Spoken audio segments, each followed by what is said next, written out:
Hi. Sorry for being late, I say, actually streaming at the proper time for once. How are you all doing? Because I am back for another installment of this random Kerbal marathon I apparently am doing. It wasn't supposed to be a marathon, it was just supposed to be another series in conjunction with all the other series going on, but dang it, when I'm passionate about a thing, I tunnel vision into doing it exclusively. But that's okay, because that's fun and cool and stuff. I'll equalize it later. You know how it goes. Anyway, we got some stuff to do. This is, once again, no map. We have none. Go to the tracking station, try and find a map. It's not very helpful. So that's how it be.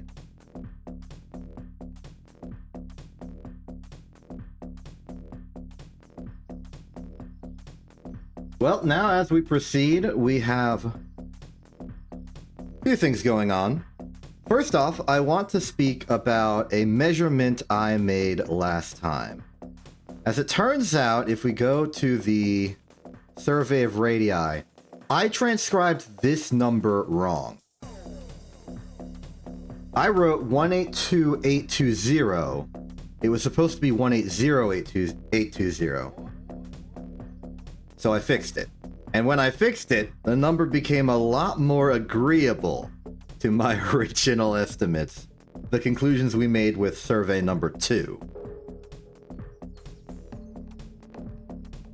I've also modified the error system so that it will check if rounding down causes it to be 0, and if it does, it'll override and round up exclusively.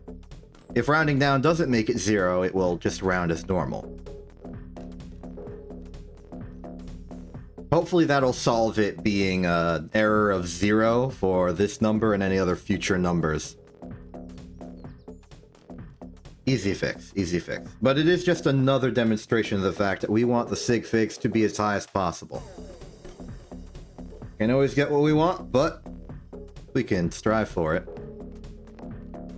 So, the big thing today, we gotta get to the moon. We gotta land on the moon.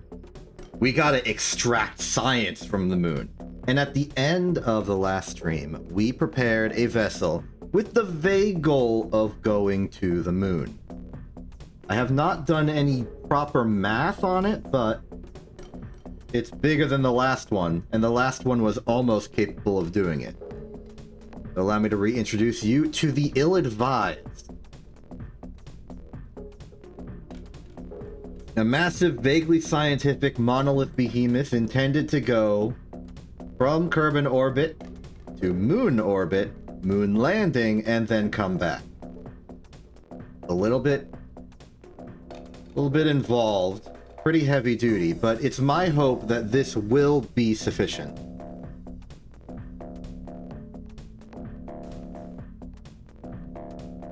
It feels like it should be. Now, it seems like the staging is in a bit of a state, so let's fix that.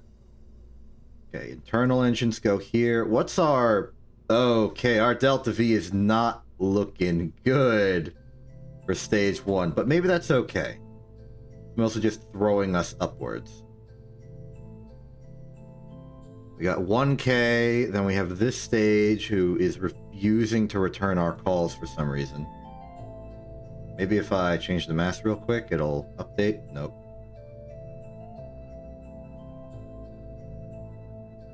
It just refuses. Why does it refuse?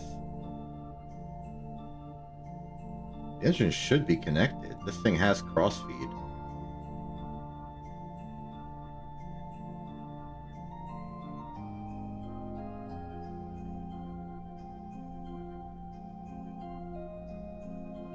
Maybe I split these into 2? There we go.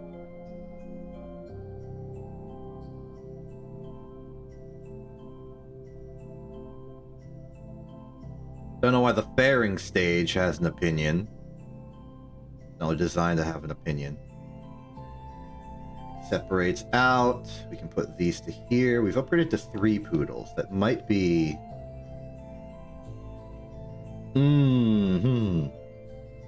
Thrust to weight ratio of 1/3. I think I'm going to leave it at 3. Just because I want to make sure we can fight gravity on the moon. Also, these aren't poodles, these are terriers. My mistake. Not important. So, in my general trust that this can do the mission, I am going to go to low moon orbit, park there, then try and figure out the Delta V requirements to get down and then back up. From there, we can determine the finer details. In addition, I've made a little bit of an added convenience feature to myself. The calculator now has different columns for different individual orbital bodies. So instead of swapping out the radius and gravitational parameter depending on which planet we go to or are at, we just slap into whichever one we're at currently up here, and it'll give us their own particular values.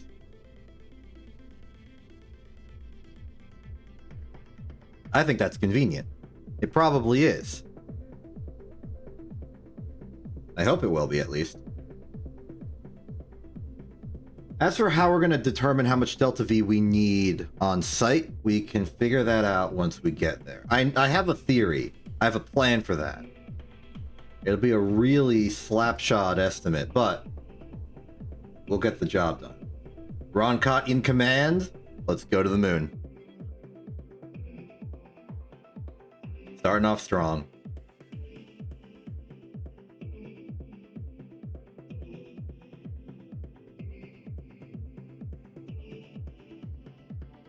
We got a lot to do. I'm an hour behind schedule, which is to say that I started the stream at the normal time.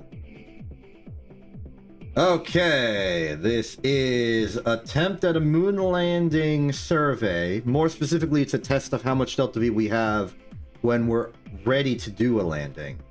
In 3, 2, 1, launch. Okay, good on the thrust to weight ratio of the boosters. We are going to run out of their strength pretty soon. Begin gravity turn.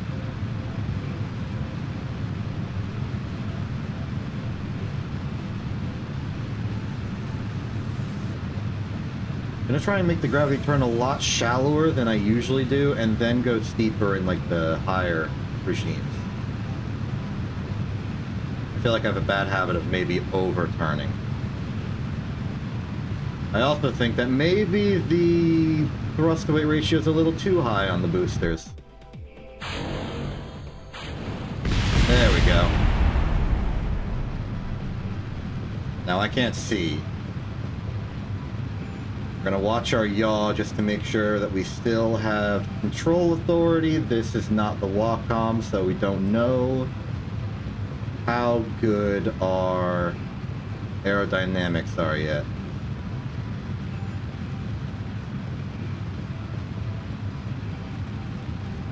I think so far so good. I'm just gonna go pure horizontal. I definitely think now that the turn wasn't strong enough. We'll work on it. Bearing deployed.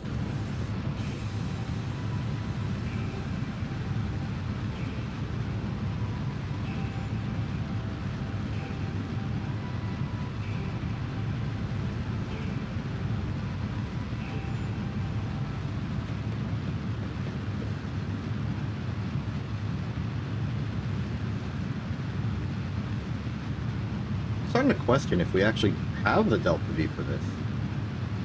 Even now, I feel like we're a bit behind schedule.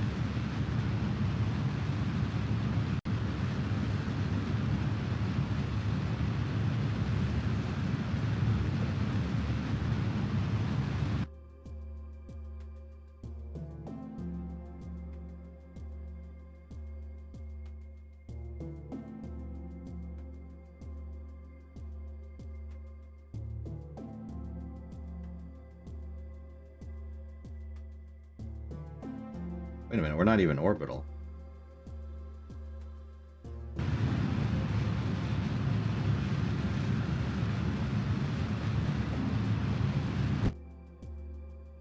Okay, now we're technically orbital. Oh, okay. It updated.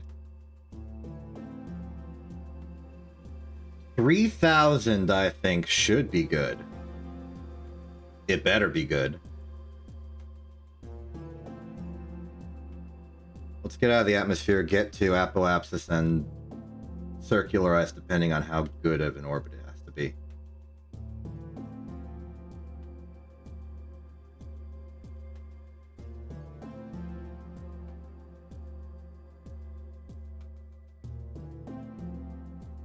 Go to non-physics warp, see how high we're going. It seems like we're going pretty high.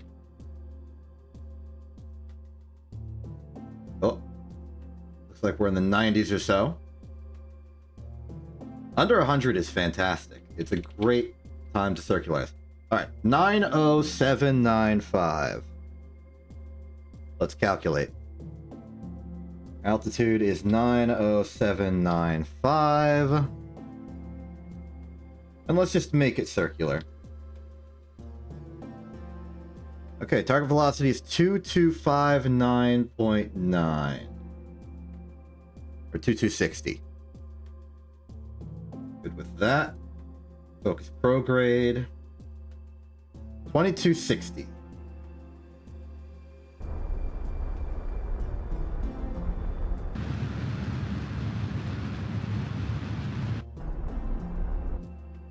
There we go. Circular.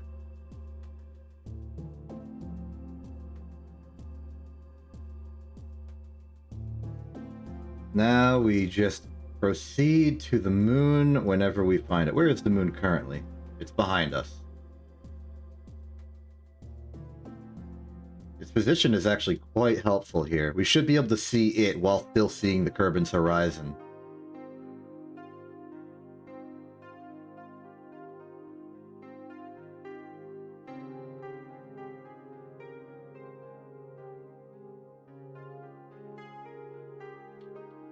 There we are. Alright. Now, I don't remember where exactly I wrote down the radius of Kerbin. Moon's visible. We go to log. Okay, moon radius here. Thank you, past self.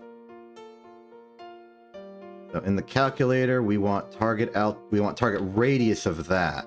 Delete this. And our actual altitude right now is 89322.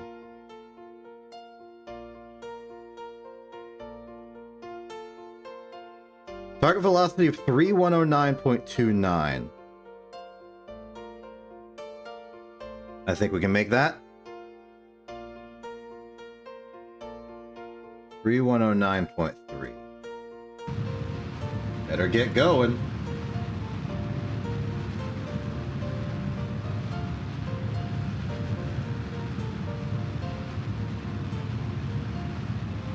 While we're up here, I suppose there's nothing stopping me from actually just deploying the legs.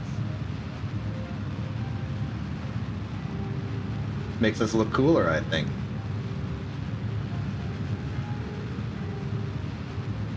3109.3.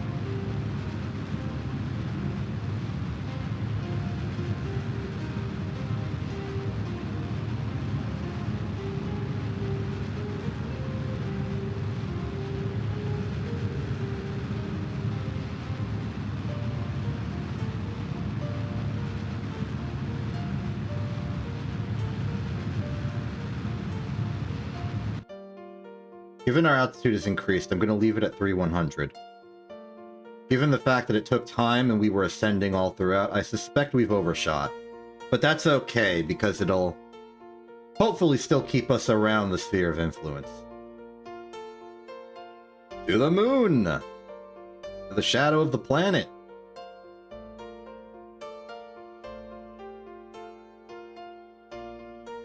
Oh man, what happens if there's an eclipse while we're on the moon? That'd be hilarious.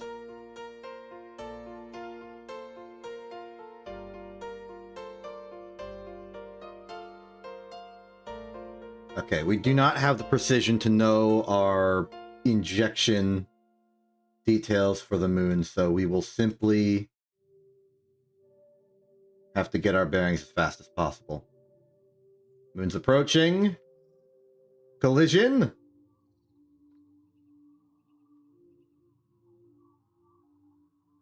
So I paused because I do want to know something about the moon, and that is, what's the radius of its sphere of influence? Theoretically, if we knew the mass of the moon, we could just calculate this ourselves, but I may as well just take it empirically, because the game will tell us. It's approximately I'm going to say 2220 kilometers.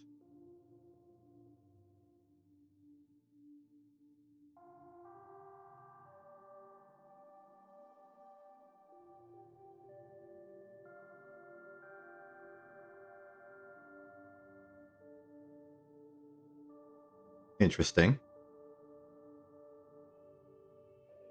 I wrote it down.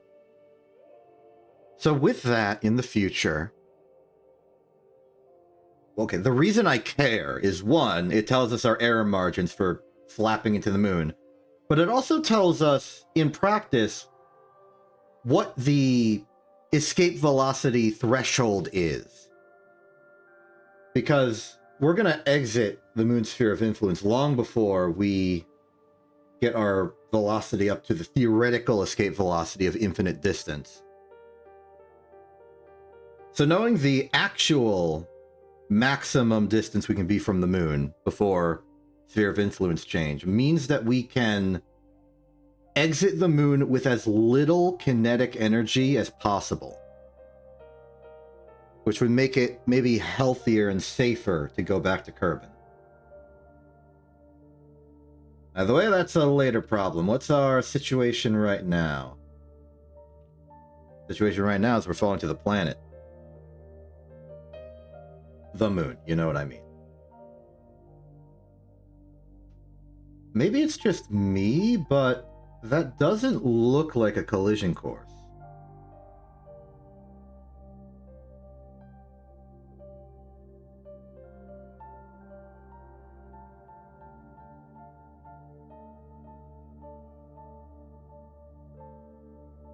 How about we try and lower it and see if it starts thinking it's a collision course?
Oh!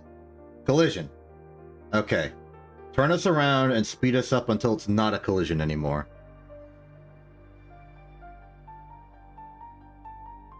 Actually, better yet, go radial out. I want to keep our energy as low as possible.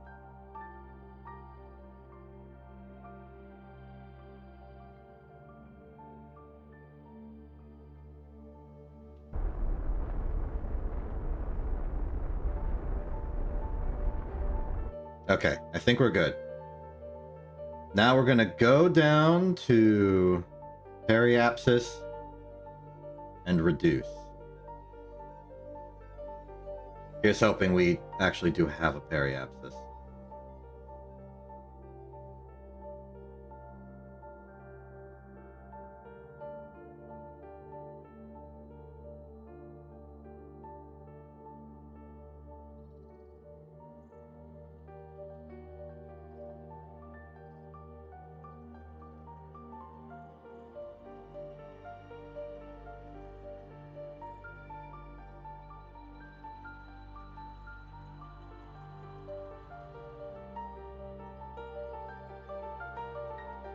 I think we're good.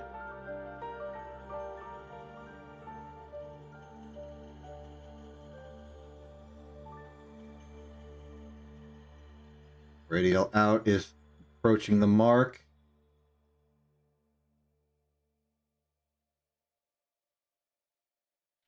Stop.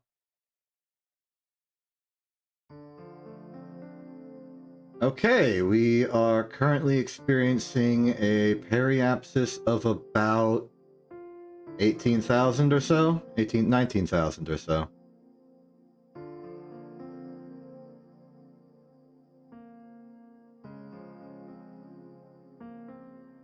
Okay, I'm calling it there. I want to go down to a 10-kilometer orbit for reasons.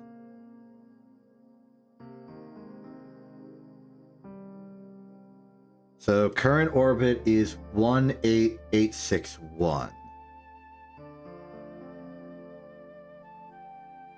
And target is 10,000. We want a velocity of 539.9. So let's get a velocity of 539.9.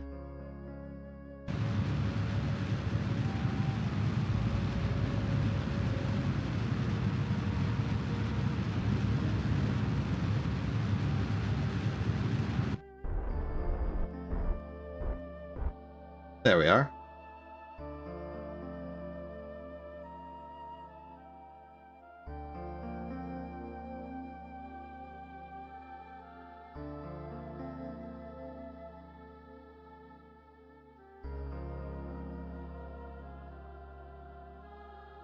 I think that's looking pretty circular. I want to go back down to periapsis, and then we'll plan our next move.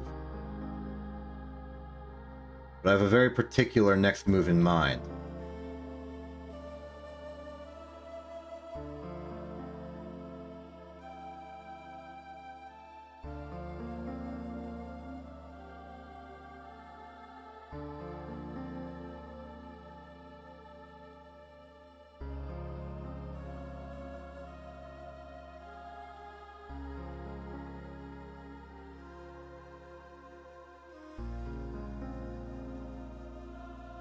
Oh wow, we practically nailed it.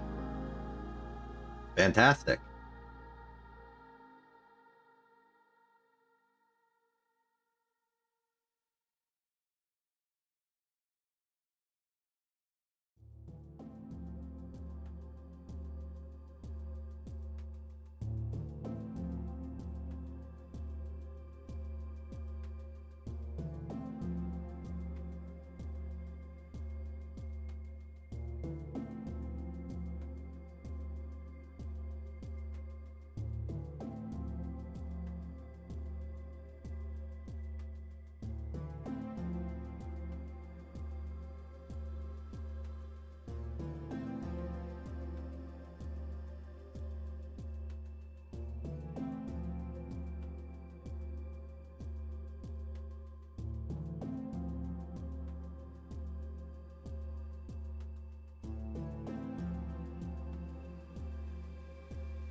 Okay, here's the part where we have to ask ourselves, what's it gonna take to land? And looking at our provided delta V, I'm getting a little worried.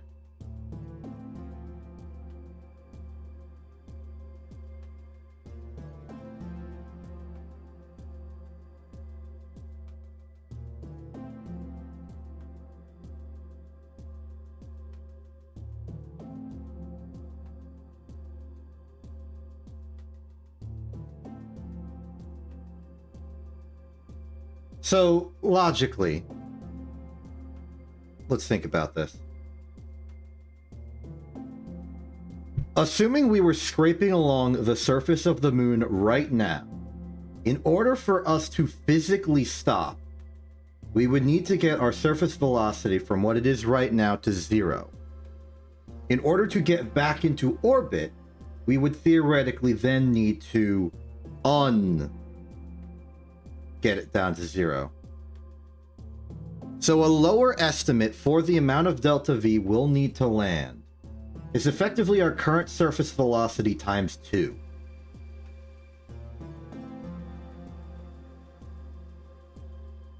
So from here, with a surface velocity of 554.7, combined with our delta V at present of 1,664, we have to ask ourselves, at bare minimum, if we reduced our delta V right now to basically 500, would we have enough delta V to get back home?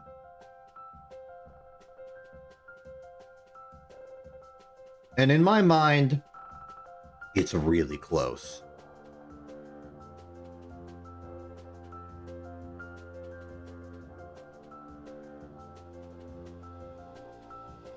We can kind of figure this out based on the general principles we've had already. We can do a few bits of addition. So let's do a few bits of addition. Our budget to get home is basically 1,100. Not 1,100. That's 1,100 to get down. Our budget to get back is 500. I'm going to make that 400 just to be safe. What do we have?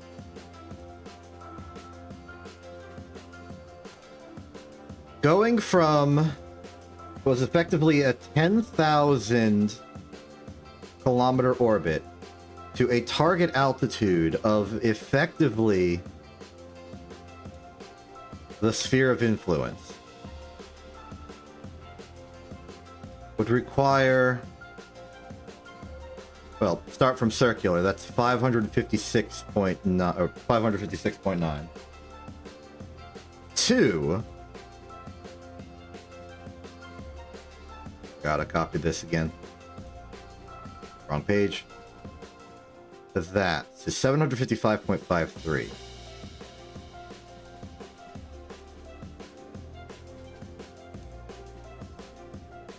That cuts into our budget by 200. Then, next question. If we are at, so we're exiting the sphere of influence with a very minimal amount of energy. We're basically in orbit of the moon without being at the moon. We're effectively copying the orbit of the moon. So the question is, with the moon's distance to us, take that as our starting calculation here. Oops. Bungled it. I wanted to copy by value. So starting will be effectively the circular orbit of the moon. Sorry, delete that. We want it in radius. There we go.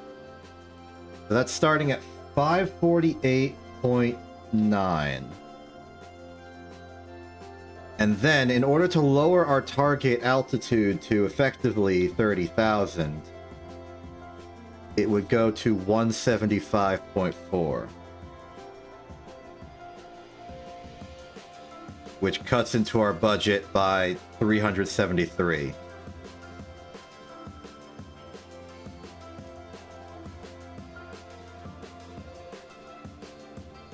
Let me officially tell you, we do not have the Delta V to return if we go for a landing. This rocket has failed. But at the very least, that gives us a pretty good estimate to what it's going to take in the future. And what our orbital stage needs to be to get to the moon. And we can work with that. The situation might be different if we could abandon some of this stuff on the moon. Jettison the science packs, the landing gear. Basically make an ascent stage. We can't really do much good ascent stage technology because we do not have precision engineering. But all of this is for another time because we now know that we are forced to abandon mission.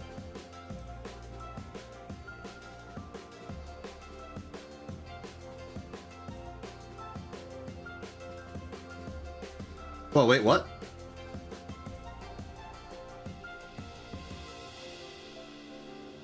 EVA report from space just above the crater?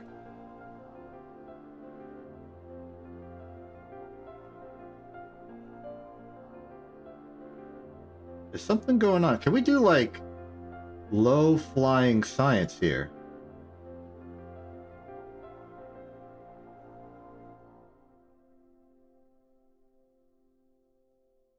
We could do an EVA report. Did this just happen to be where we were last time? What if we go off the crater?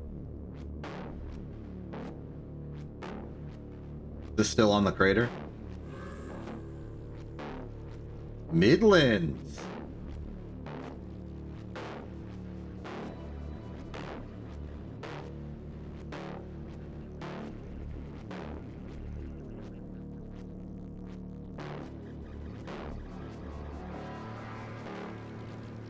I don't think the Space Center's in range right now, but we just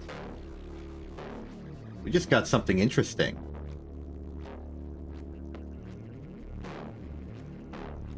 This is Midlands again.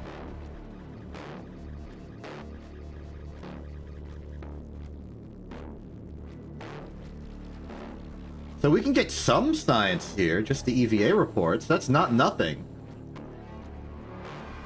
Okay, maybe this mission's not complete failure. Still the Midlands. I don't really have a way of evaluating the... Maybe this part to this part is the Midlands. So let's try getting to that crater.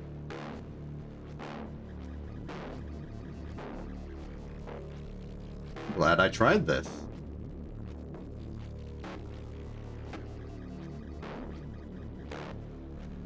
Northwest crater. This is actually some good science. We can get some more stuff with it. I doubt we'll get enough for one of the greater tiers, but... might be some small part that can help us out.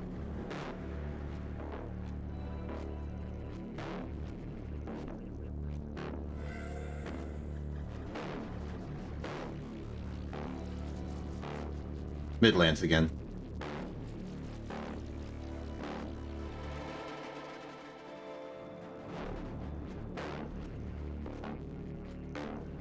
Okay, now we're flying blind, and I'm just gonna have to trust that we may be over a different biome. It's just Midlands. It's all Midlands.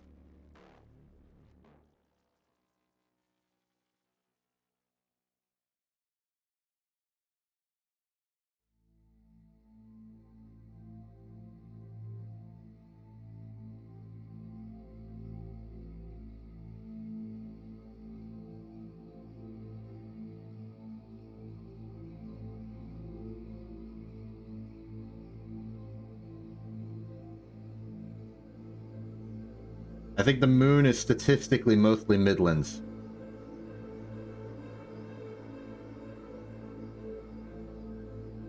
Canyons! That's new.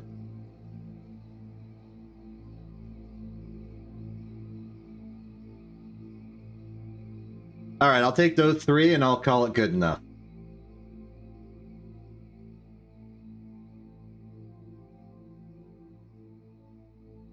Let's try and find our way back.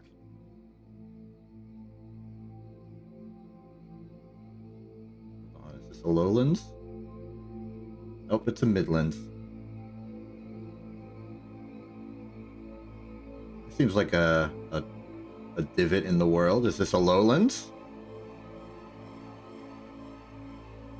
Midland craters!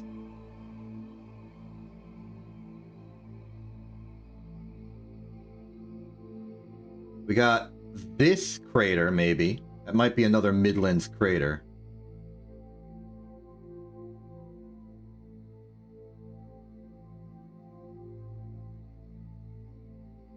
Yes. And then this is probably the crater we originally did the EVA report from the previous mission, accidentally not realizing the significance of our actions. Yep, far side crater. Cool. Got some biomes.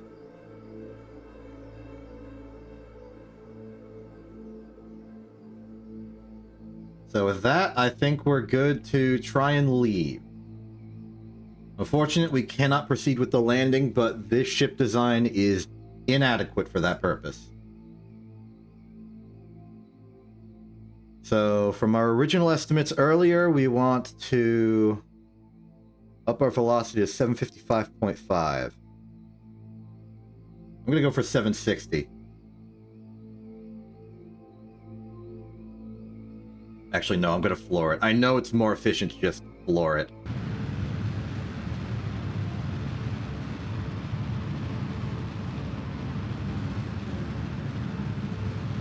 I'm going to go to 800.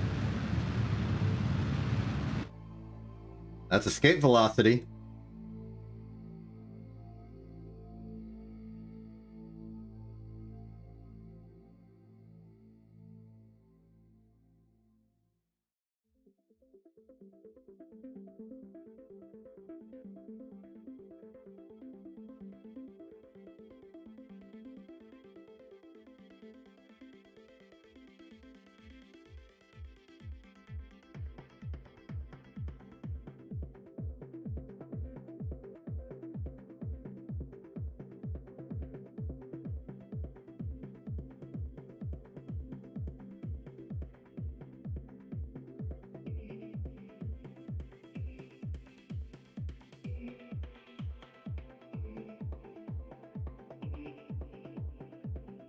We've breached.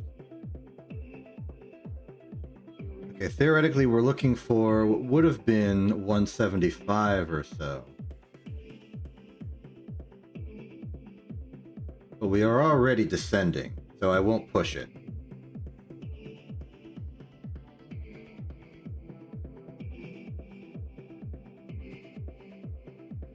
Periapsis is already looking pretty good.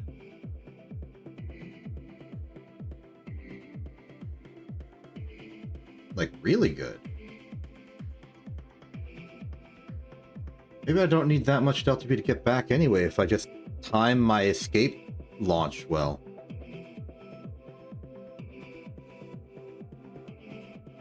Alright, ready for our actual apoapsis. Figure out what we need.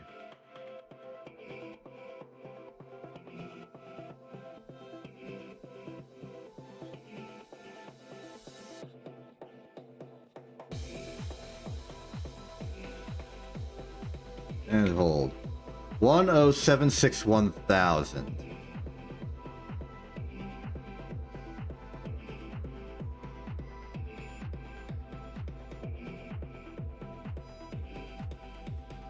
We want a velocity of 180.6. Here's the math. I just did it while you weren't looking, because I'm sneaky like that. 180.6.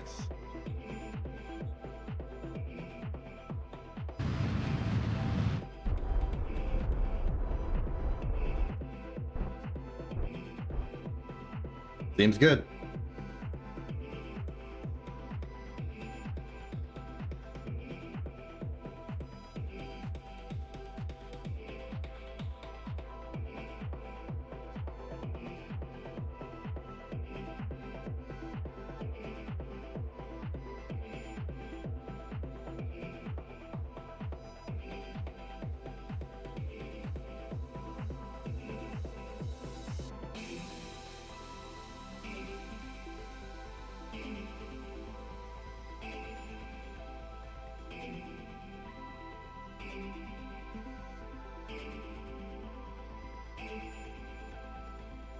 I want to see how close we were. Let's look at the maneuver mode.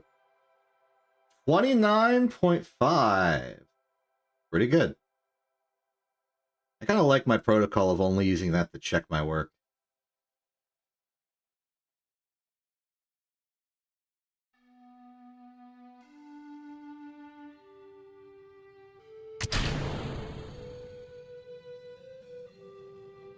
Alright, off that goes. Goodbye.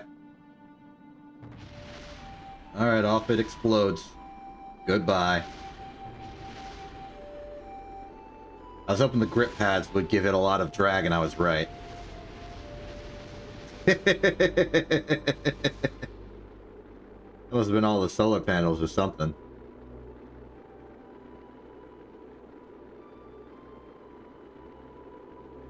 Okay. Every mission we do, we get a little better at knowing what we need.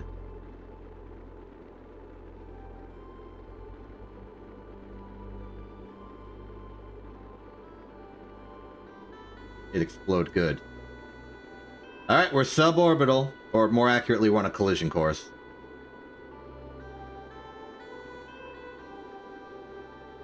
But I think we'll be fine.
Okay, is that an island?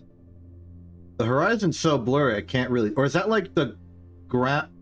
I have no idea what this is. Some sort of like ground shadow? Oh no, there's land over there. This is not land. I don't think this is land. I think this is just the ground shadow being shadowed by the shadow of the ground.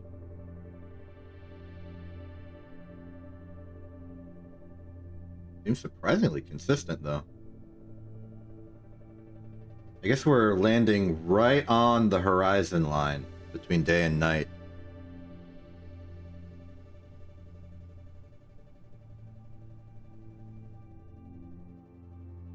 Yeah, it disappears under scrutiny.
Fancy sunset. I'm getting that on film.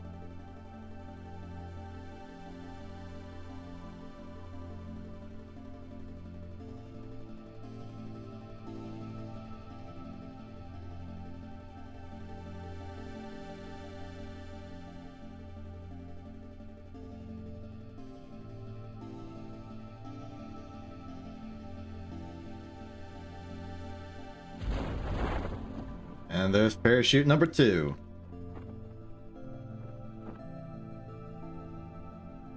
Reset camera.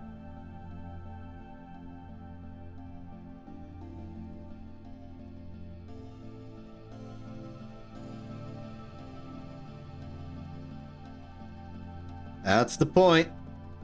That is the point. Now, the point is it's beautiful, but I express my appreciation by putting it as the thumbnail.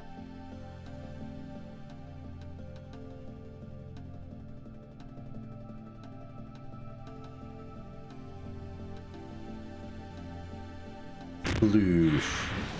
All right, we're back, and we have science. How much science?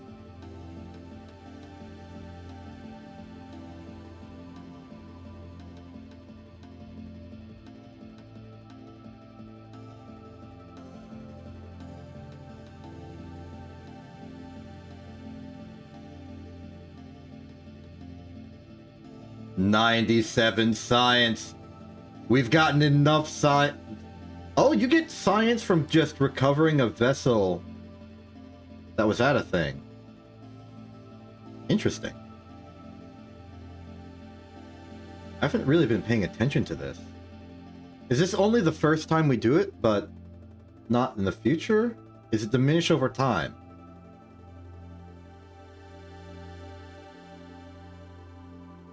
Okay, and this tells me a bit more about how they calculate the science. Now that I'm actually reading this, it's actually quite informative. So the way science is done is that you get a particular amount of data for doing a thing. That data has a particular value associated to it. Multiply it together, that's your science. Cool. Roncot's back. Alright, this lets us buy another something in the 90 tier. Is there something in the 90 tier that will help us? I think so. A bit more in the area of precision engineering might be good for us. I'm thinking a spark engine would give us a pretty good... Like, we could make that ascent vehicle. I'm envisioning the ascent vehicle now, and we could make it with this.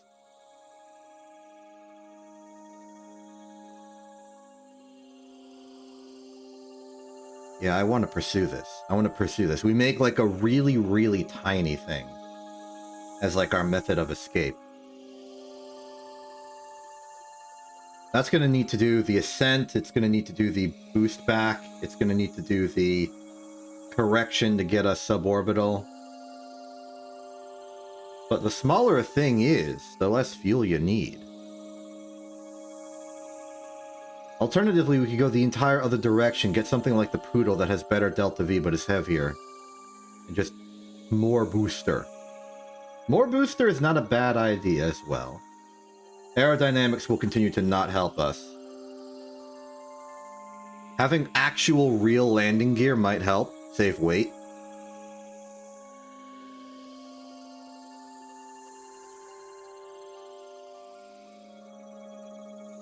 But I think I want to pursue these kind of propulsion systems.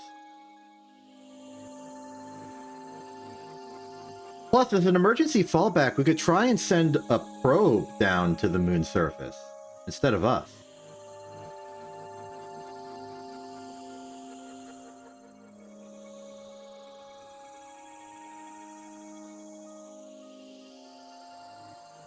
I bought it.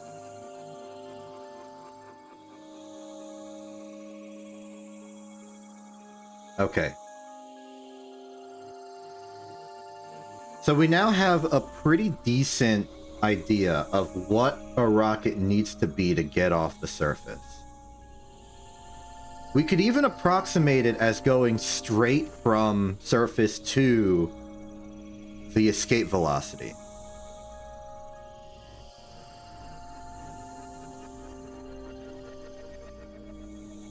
Which would be, say, 800.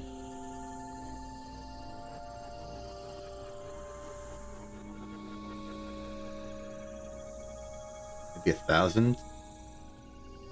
The advantage of this hypothetical stage is that it doesn't need anything on it, except the bare fundamentals.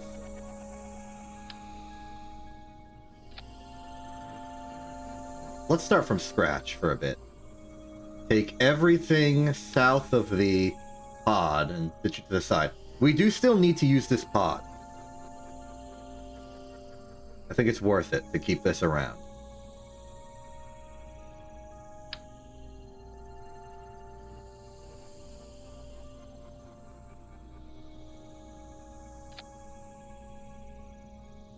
So from there...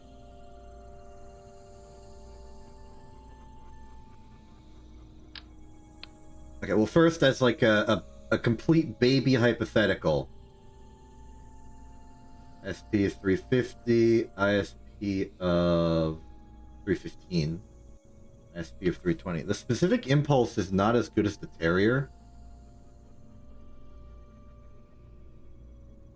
but naturally it's a lot smaller and lighter. I think I'll go for the Spark.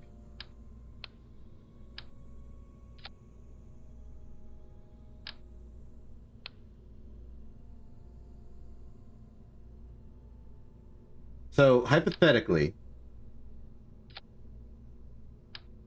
what kind of delta V are we dealing with here? If I do something real simple, like say this.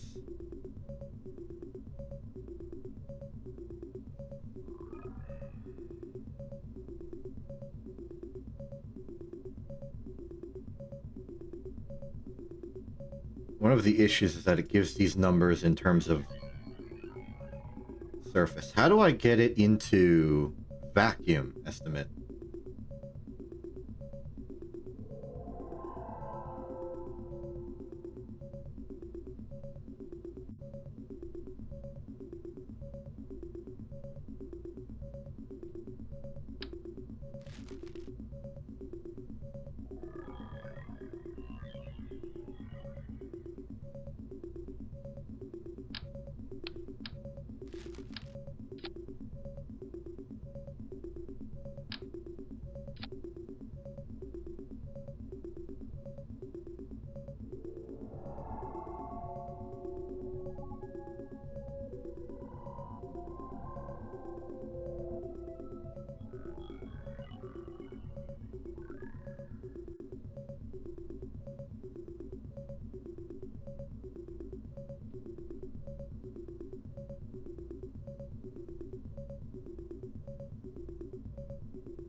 So we found it.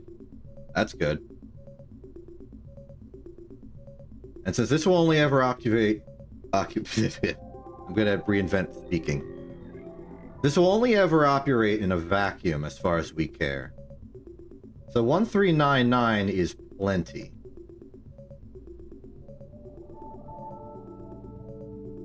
This has the box of science.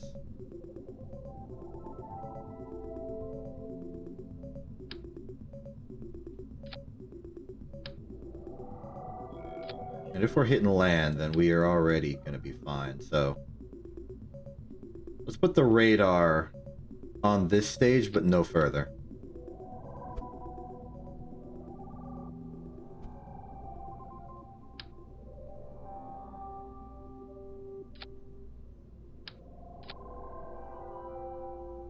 Alright, now we can start designing.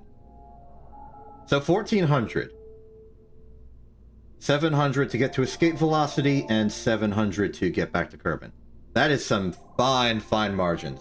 We could probably even go lower, but I think this is fine for us. One minor detail. We are going to need an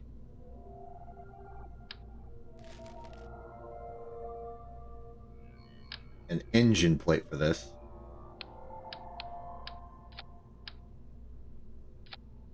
1361 is still good.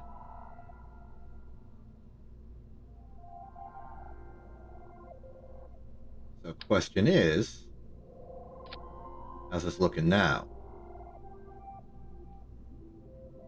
There's some things we can improve, like we don't need this into that anymore when it can just do this. In fact, we can probably go to true short. We can. Oh, and that's beautiful! It still fits inside the can!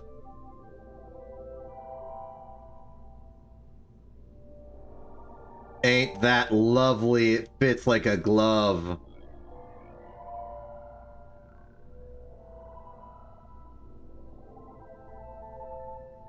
You can also do some cleanup here. Here's the question. How bad is it that I'm doing this weird grip thing?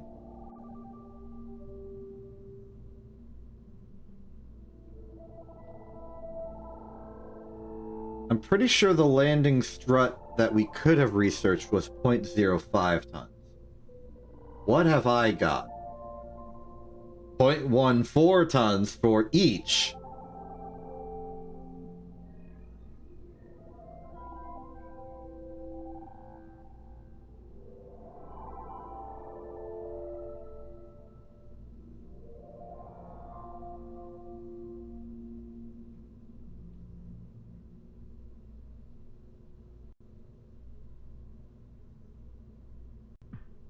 I'll have to mix up the staging later.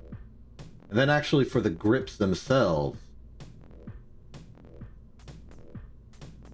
I thought that would be in ground. Utility? Thermal, ground, aero payload. Are they just structural? 0.078 each.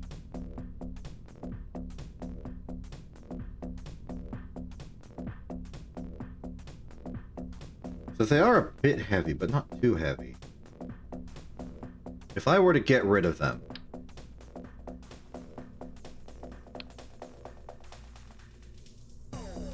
maybe we investigate staging now. Alright, so the bottom plate, we could swap out the bottom plate with the radial attachment port. It's kind of designed for that. How much lighter is it than a plate?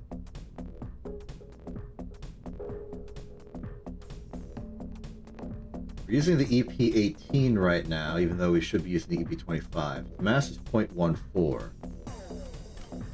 This mass is 0.04, and we're going to have 4 of them, so that would be 0.12. This is a weight improvement, and it removes an annoying facet of our staging diagram.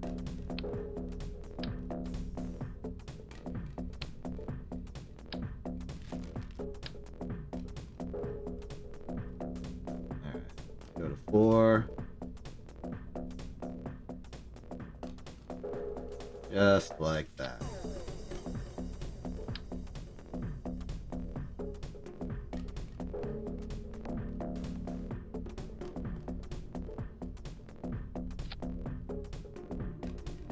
Very good.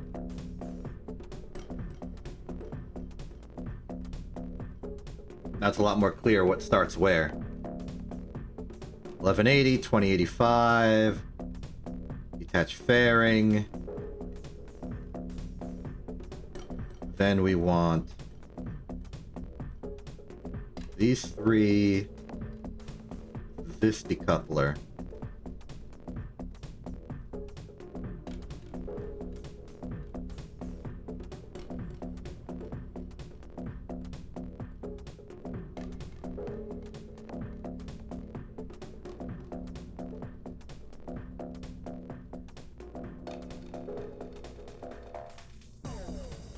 I think this is looking pretty good. It's everything we wanted on the first attempt, except it's better at it.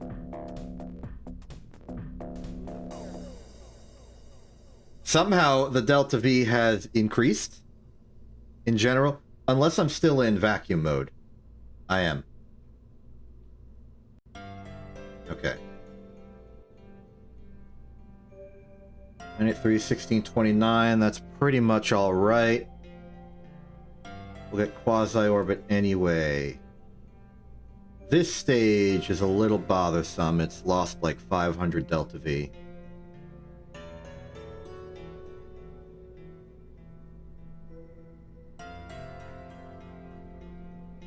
This stage has a TWR of 1.77. I want to elongate this stage.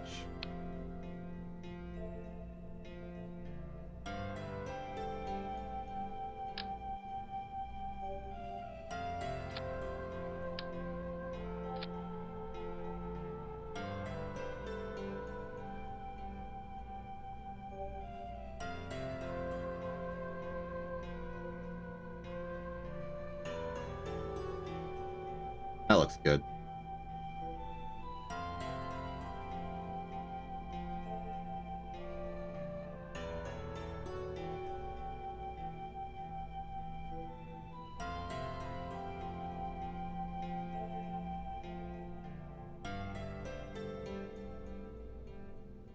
Is all of this fine then?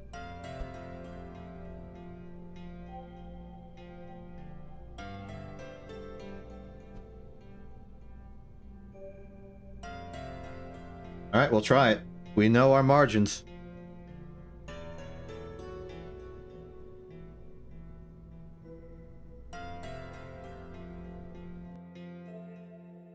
Welcome to attempt 2.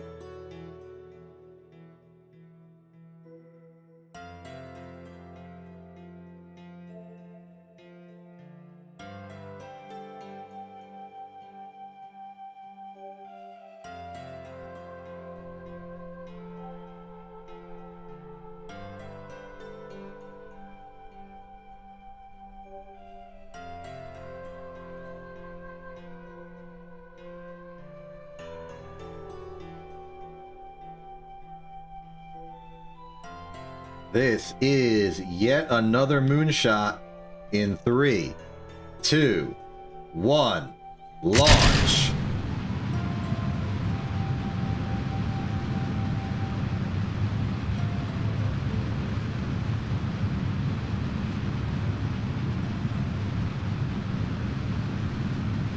These struts are a little goofy right now. I mean, they'll work, I just am questioning maybe I should have aligned them slightly differently. Okay, stronger turn, stronger turn.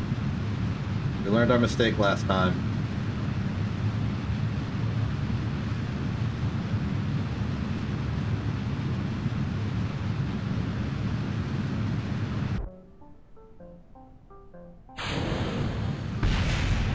Away we are.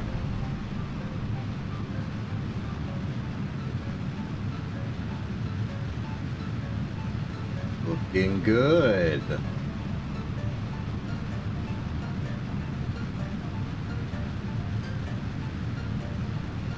Tell the TWR is struggling a bit, but if we lose fuel, that should be fine.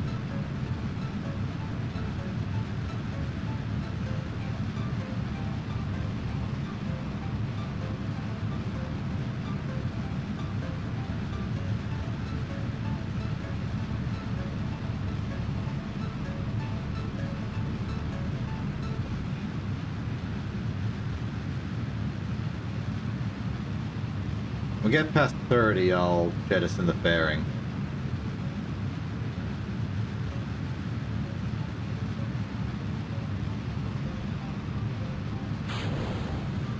Nice little boost of about 50 meters per second or so.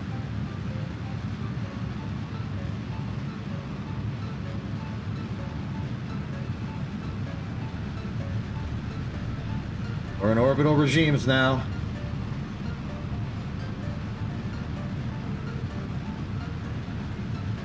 I think we're good to just go pure horizontal. How you feeling, Ron Cott? Sort of like waved his arms around in front of him a little bit. I think he's good. I think that's the sign of him being good. Ron Cott's a pro. He's the best pilot this program has.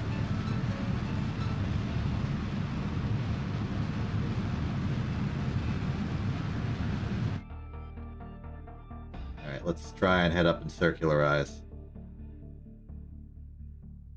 Might have overshot a little bit, this one.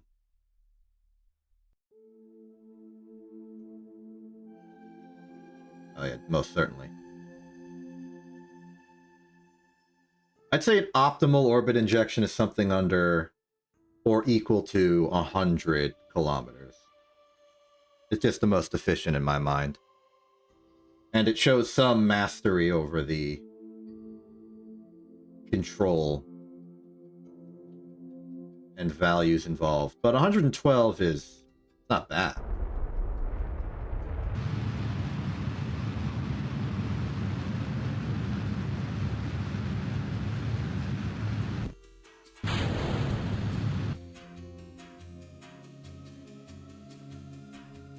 Okay. While we're here, let's do the math on circularization. Conceptually, not that tough. We are currently at an altitude of 112966. We want our other side to get to effectively the same.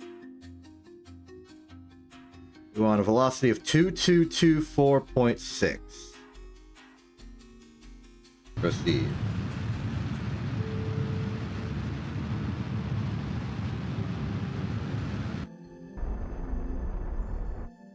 Close enough. We overshot it a bit.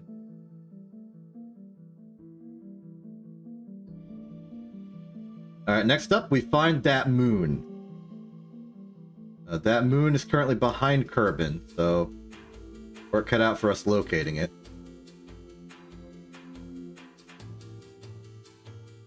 Oh, there it is. Splendid. Okay, assuming this is effectively periapsis, which it kind of is. Back to the math. We want target moon radius of that as our target radius. Oops, I accidentally stole the by reference version. There we go. Current altitude is 112896.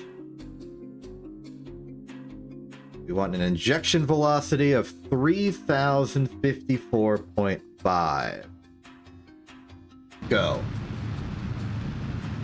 While we're here, extend that to look cool.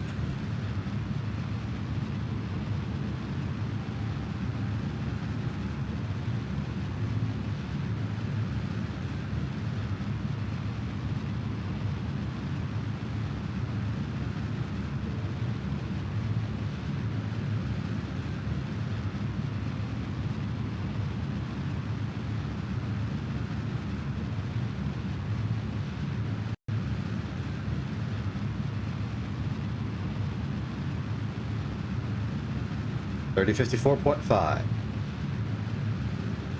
gotta remind myself of the numbers because I will forget.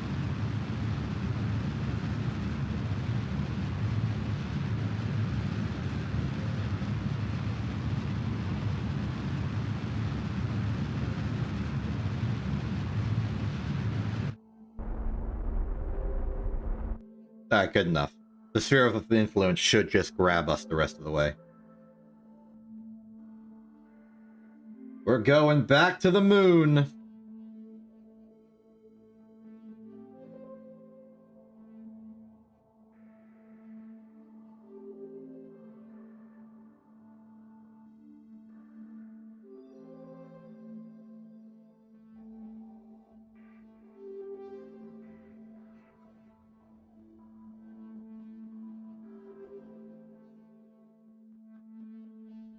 All right, we're here. What's our trajectory looking like? It's looking retrograde, all things considered. But it's also looking like not a collision.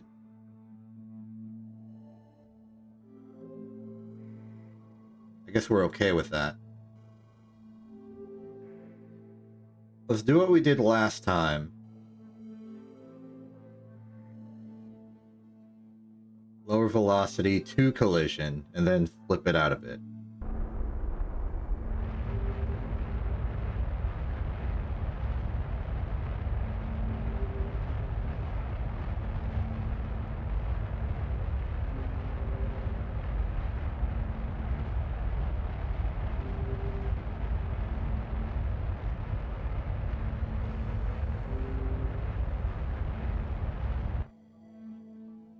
Okay, now we go radial out a little bit.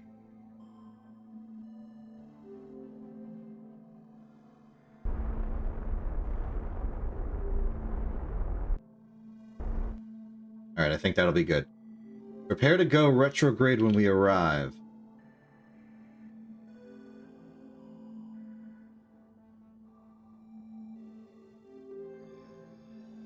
Strictly speaking, the choice of prograde or retrograde for landing on the moon doesn't matter because it doesn't spin that fast.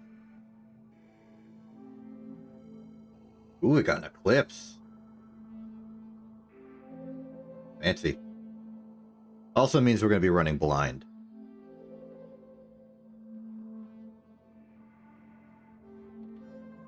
Hold up.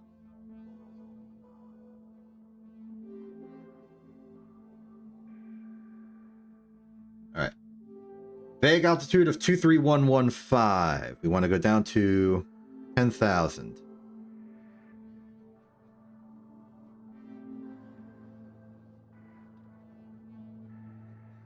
Saving that for later. Speed of 532.1.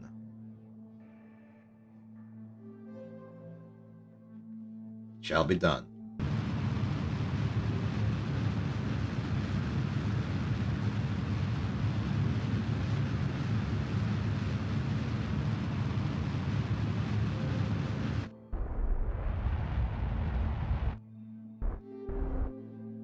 Okay. Go to periapsis.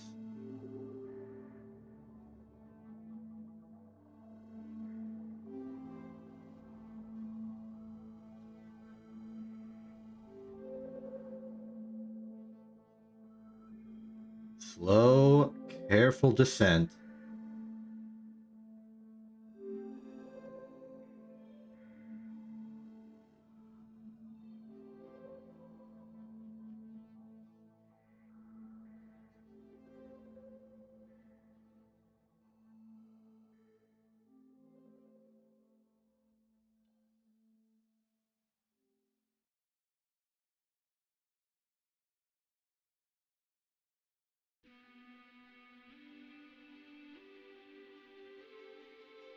Looks like we overshot it a bit.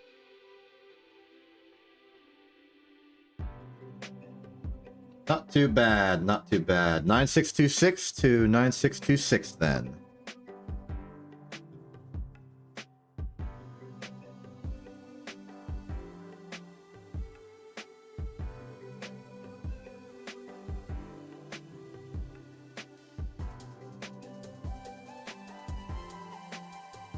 Five 557.4.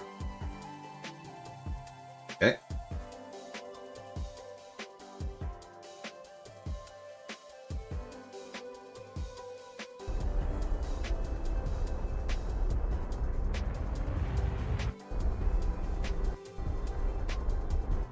I don't like the fact that it says we're on a collision course by changing the camera like that.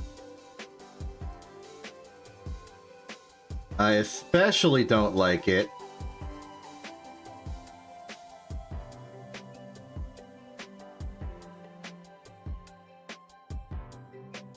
but we shouldn't be, right?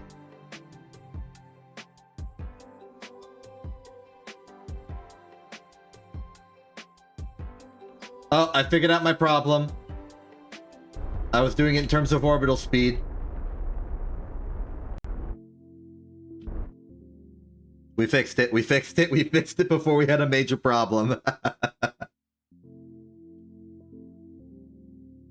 Keep an eye on that orbit versus surface measurement, huh?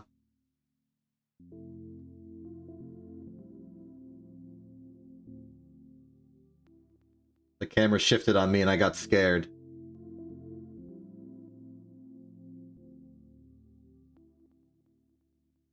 Alright, so my plan right now is to just go to the back of the planet and then... once the sun starts to rise, we go in for a descent, and we end up wherever we end up. We don't really have the luxury of picking our landing site. I just want it to be on the sun side so I can see the dang ground. We haven't invested in light bulb technology just yet.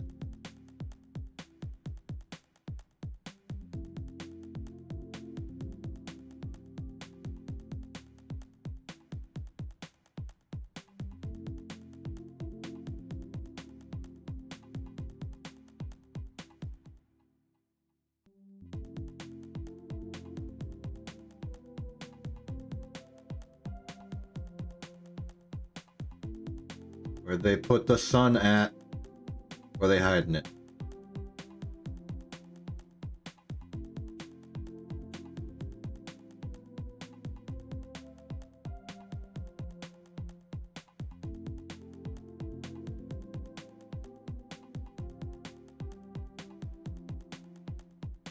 Right.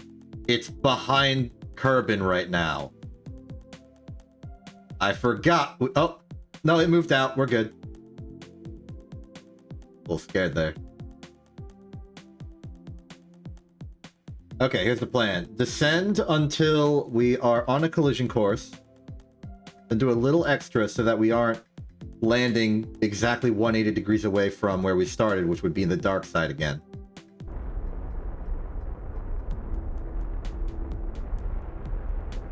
And then a little further.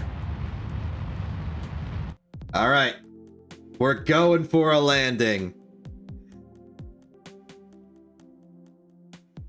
Based on all the calculations we've done, I believe this should be sufficient fuel to get us down. And if it's sufficient fuel to get us down, then the other side will have plenty of fuel to get us back up.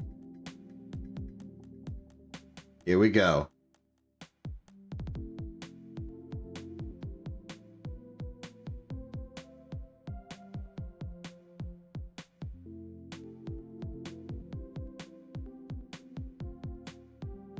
Okay, less important to us than surface level is actual ground altitude.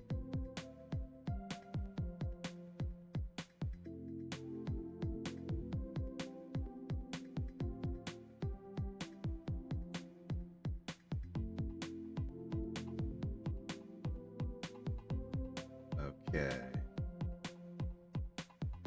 Starting to get real low. This might be where we want to do our landing. It's relatively flat around here. Some nice craters, and I don't think we have anything else going for us right now. So, let's do our descent. For the most part, we're just going to point retrograde and burn.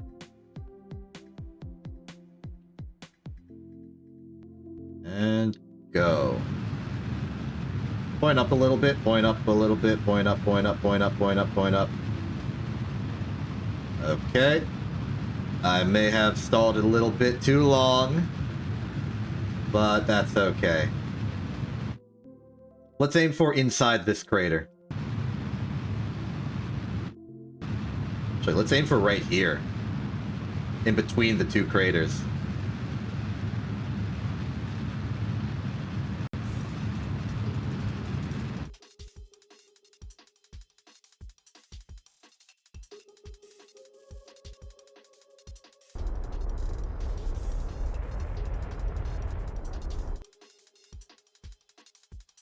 Final descent. We have plenty of fuel. I think that comes down to a very good ascent. Very good injection. Very good circularization.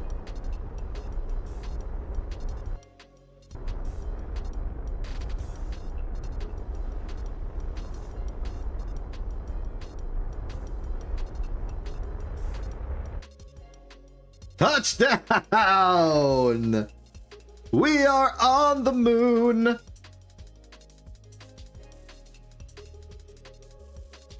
Everyone's celebrating everywhere. We made it! And we are gonna have more than enough fuel to get back.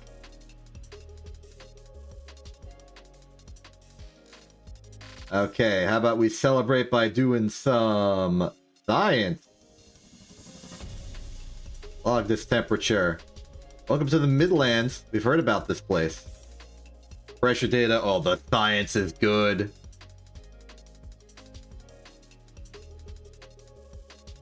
The goo. The goo. The Science Junior.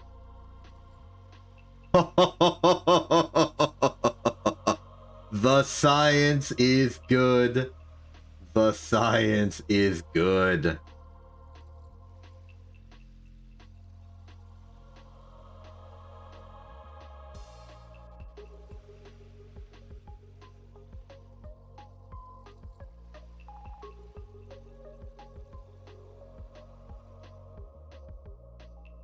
All right. Broadcott, prepare to take the first steps on the moon's surface. Congratulations. Through the art of astrometry, we have tracked the stars ourselves and brought ourselves to a new world.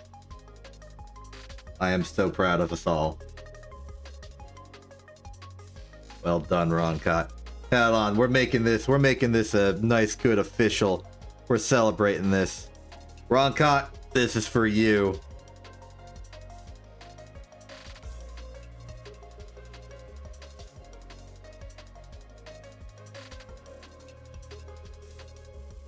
Glorious, glorious congratulations. Welcome. All right. Well, we're not just gonna sit around and do nothing. We got some science to do. We got some celebrating to do.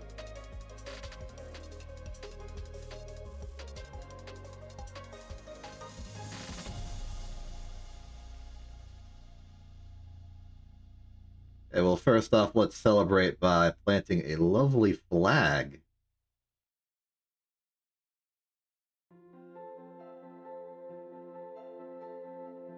What do we call this place?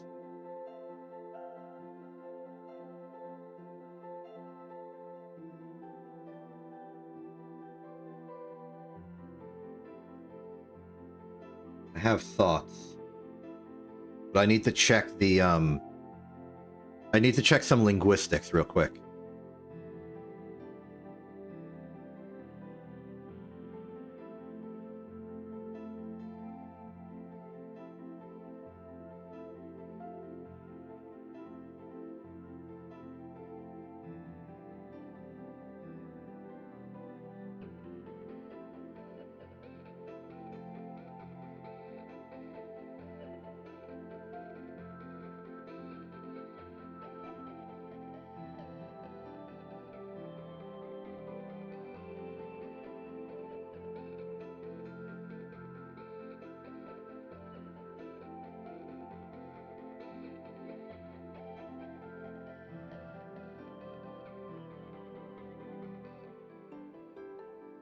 Linguistic attempts are failing.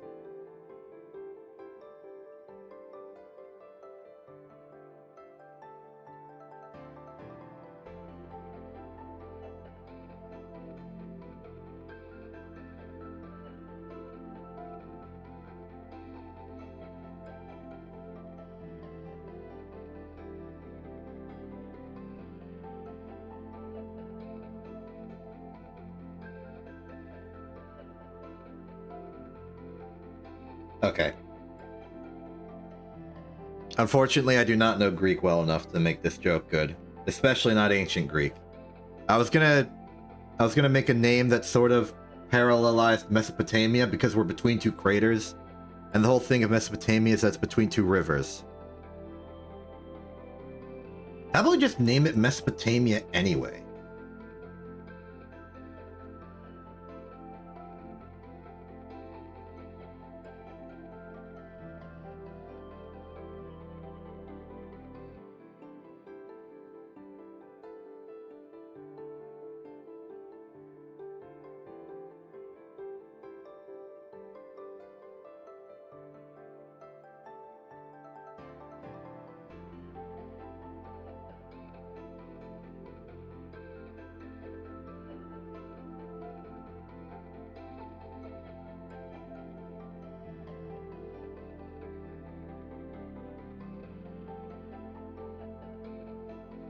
The first development beyond our cradle.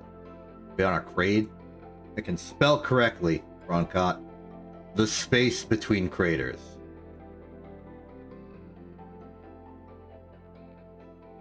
Nice. I think that's sufficiently artistic and dramatic and insightful. So, next up, Roncott, let's do some science. That's the real reason we're here. EVA report. Yeah, there is dust. Surface sample. Oh, it's good. But that's not all. Roncott, get back on the ship. Or at least get back to the ship, I should say.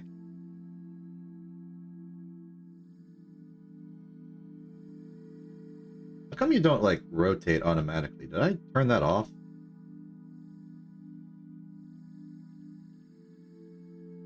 Oh, gotta put SAS on for that. I see. Lights?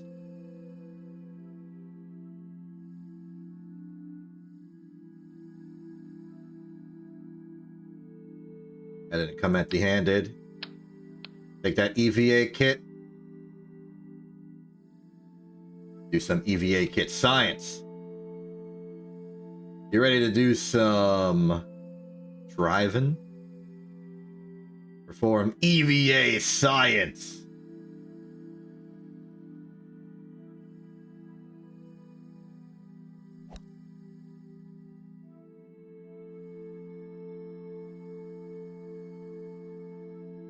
Now that is some good science. Watching the astronaut look through the EVA science kit has given us the conclusive evidence that the new situation does not improve their creativity. Initial testing of off-world sporting possibility is a go. Not only do the ball flight characteristics allow for some spectacular shots, but real estate prices are currently still a bargain. Transportation costs, though, fit to be desired. We did it. Alright. Get back aboard.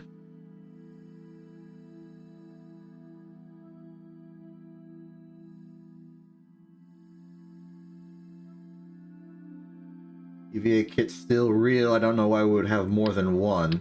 Seems like it's a once per planet thing.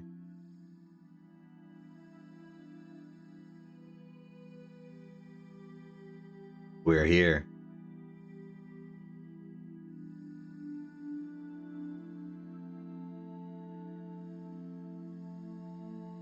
I'm a little conflicted. I feel like maybe I should have treated this cylinder with a bit more respect. I could have put science experiments on it and a radar. I could have put a relay dish on this somehow and have it be a sort of stationary ground platform for our future scientific needs. It has batteries, it has power generation.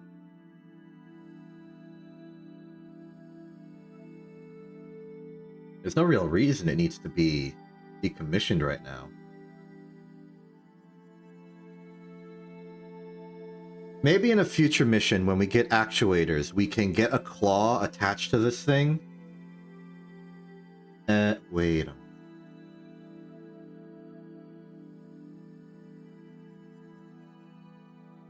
Wait a minute.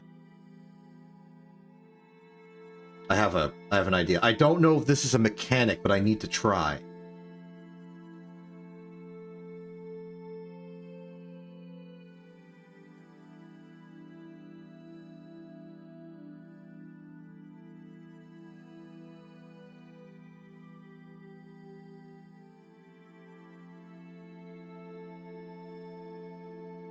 No, it's not.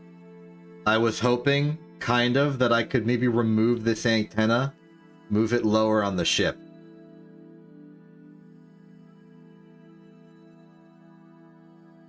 Even then, not sure the value of that.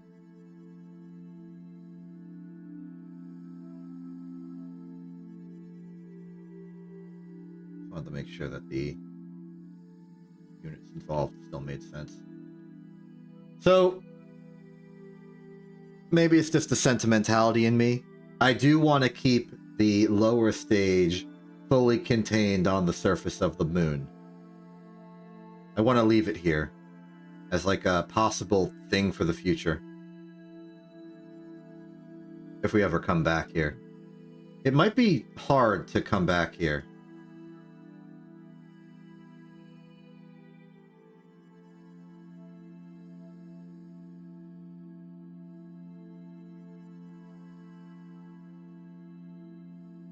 Kind of hard to find our way back. So, by my understanding,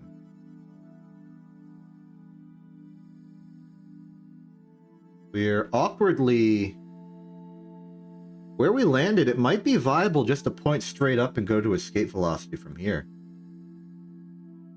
And we know from experience that's around 700.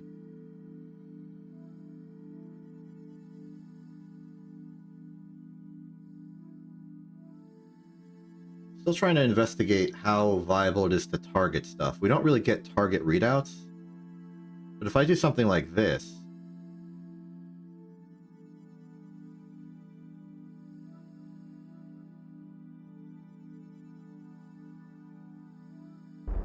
Oh, started flying. Maybe I should shut down the engines on this thing.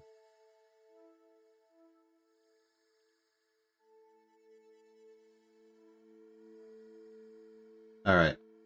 Time to go home. Homeworld launch in 3, 2, 1. Launch.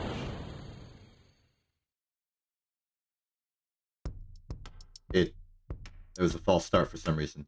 In 3, 2, 1. Launch.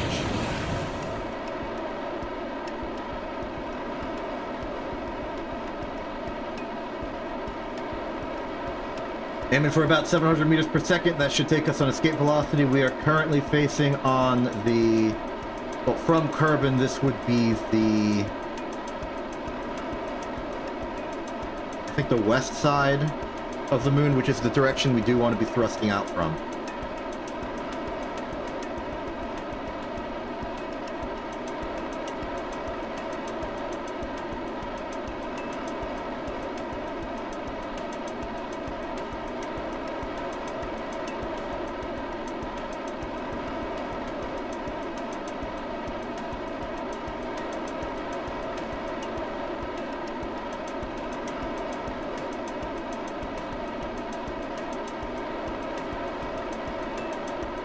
This step of the process kind of scares me a bit.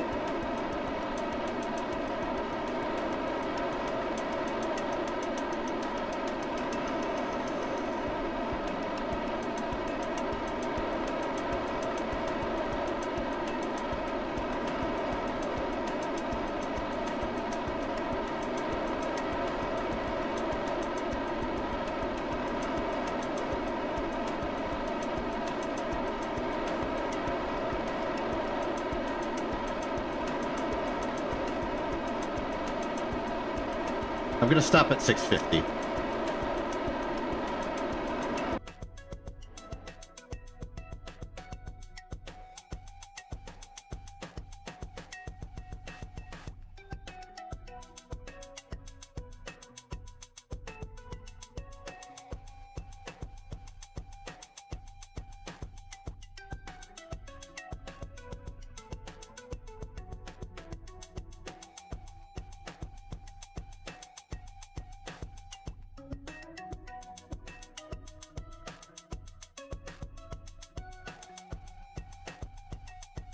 We didn't make it. Okay, in that case...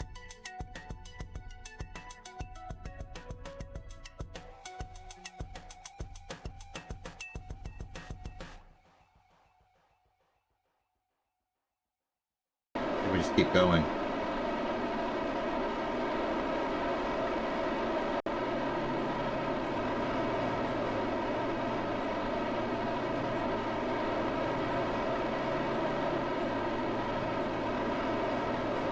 I'm worried now.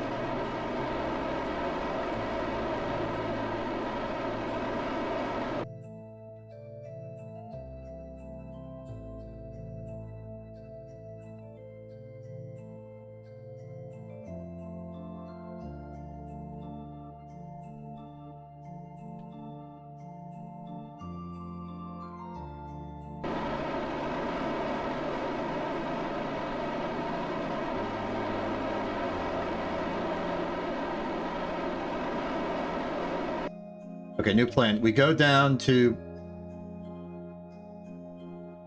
periapsis. We thrust forward. I really bungled this, haven't I?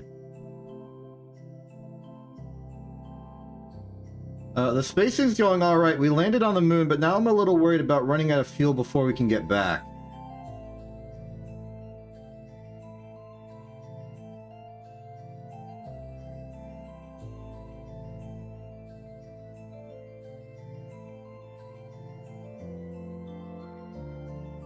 Yeah, I bungled this. I really bungled this, huh?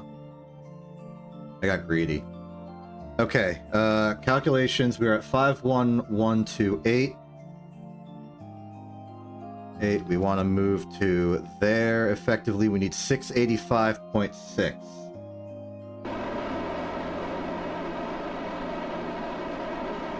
I'm going to 720.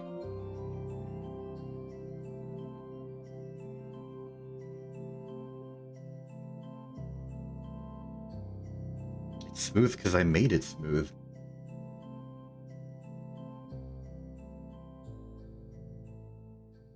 Alright.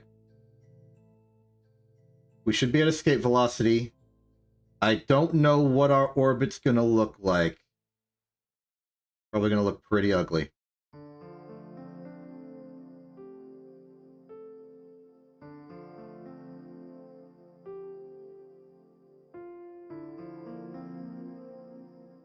Oh, hey, we got science somehow.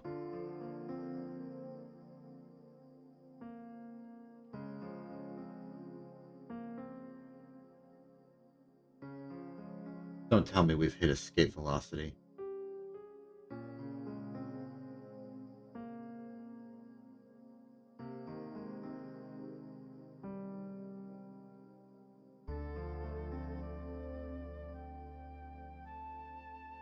We haven't.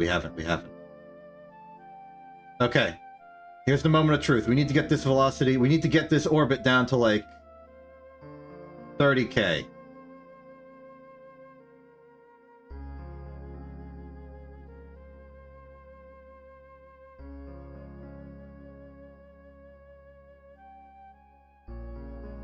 The good news is I'm pretty sure there's hope.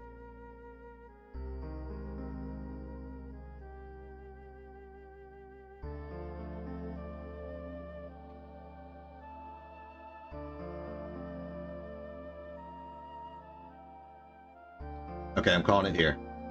Get that math. So we are currently at 31152,000. And we want to get to 500. Just copying that for later. I'm going to say 25,000. So we need a velocity of 65.5. That is just within our Delta V budget. We're going full throttle. 65.5.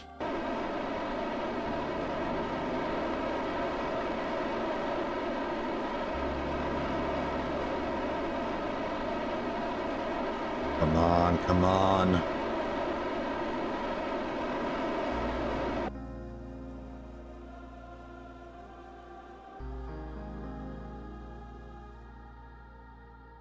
Too far, too far.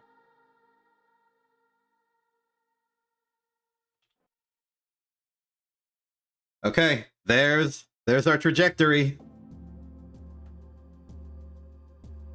Now the only remaining fear is that we hit the moon and fly off to who knows where.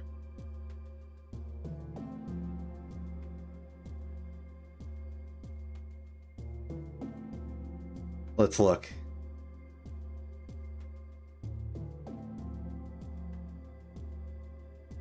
No, we already did the calculation. We've made the correction. We just need to see. We just need to see if we got there.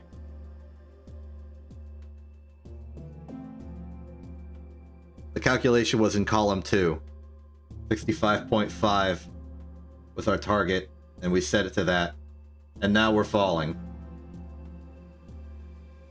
I can't even see the... Oh, there's the moon. I found it. I don't think we're going to hit the moon. The phase is good for us. Thank you, Surface Deployed Mystery Goo Observations, giving us a little bit of science. Okay, as we approach Kerbin, we need to ask ourselves, did we make it? I'm going to do the thing I do where I verify the results with the maneuver mode, where it tells us our periapsis. Our periapsis is 25.8 kilometers. We had a target of 25 kilometers. We got 25.8. That is perfect. We are good. We are good at this.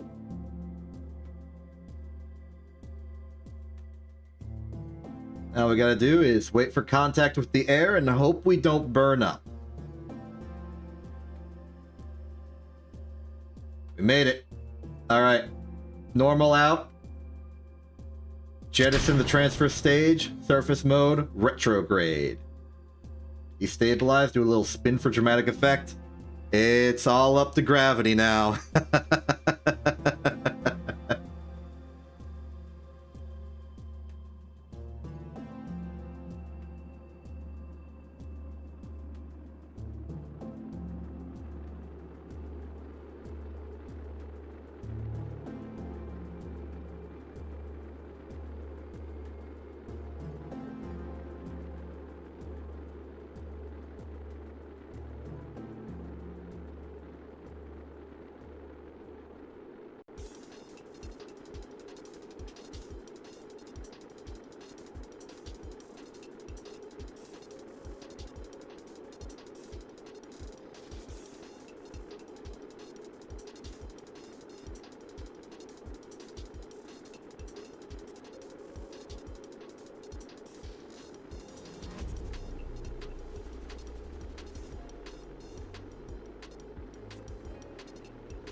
Okay, so in terms of what we want, what do we want? What do we actually want?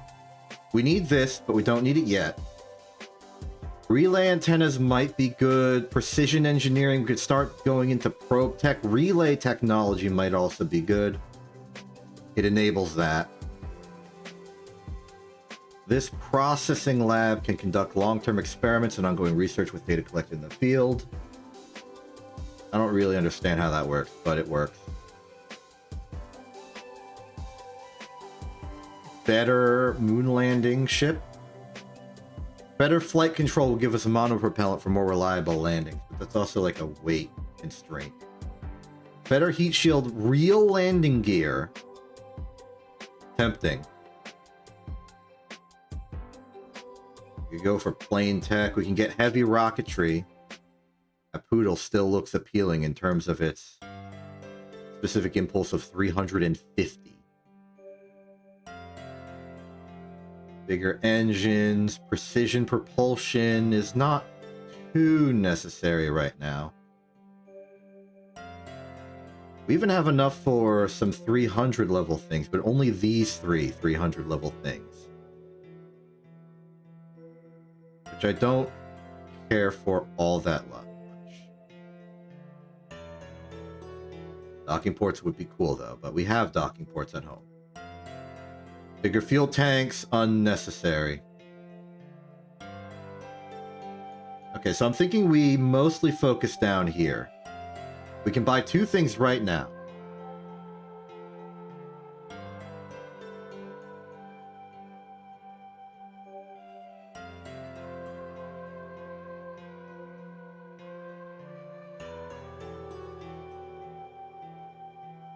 Deployable solar panels are cool and fun to have.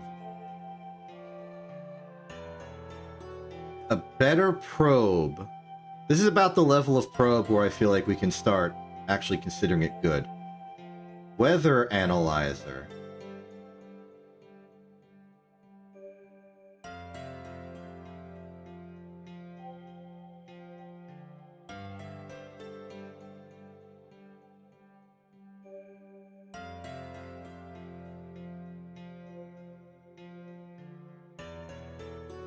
Suppose we could do more with the science collection. Advanced exploration, that's just like good ladders. The light scanning arm.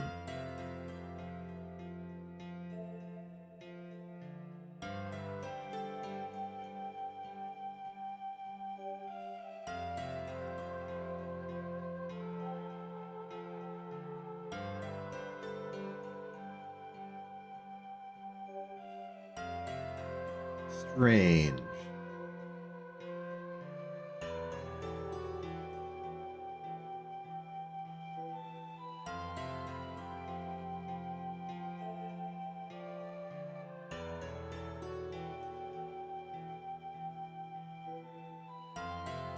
Advanced landing would be better. Okay, okay.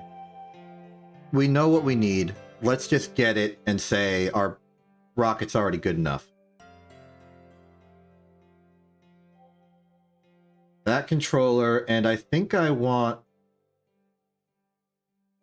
Ooh, circular solar panels would be cool. But we don't need them yet.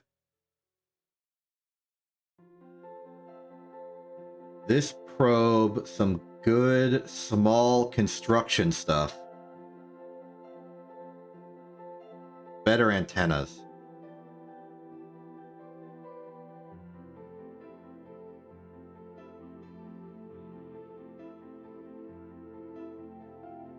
The scanning tech.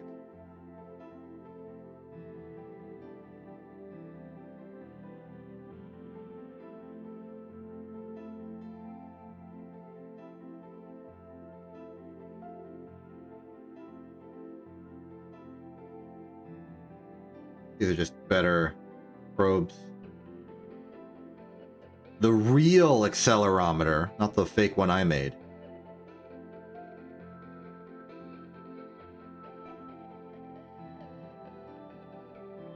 Okay, we got a lot of desires, and those desires will be manifested by another trip to the moon. However, We did also gain a weather analyzer. Maybe we want to add it to the facility over there?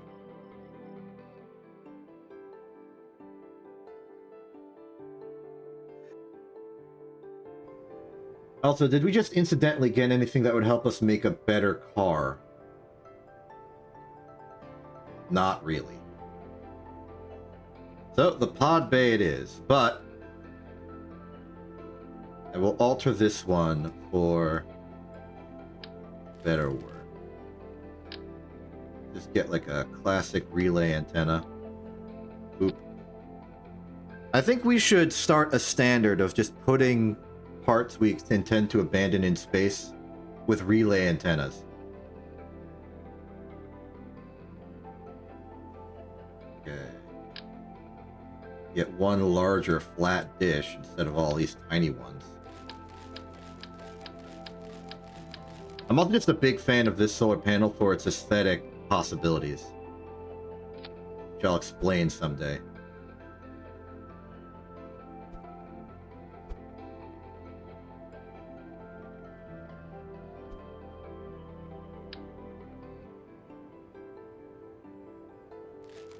That's fine.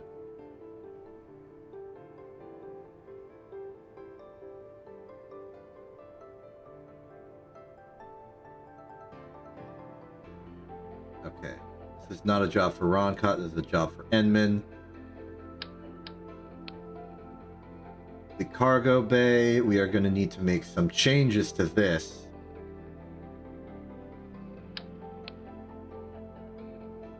We don't need another experiment control station. We just need the new weather analyzer and sufficient power to power it.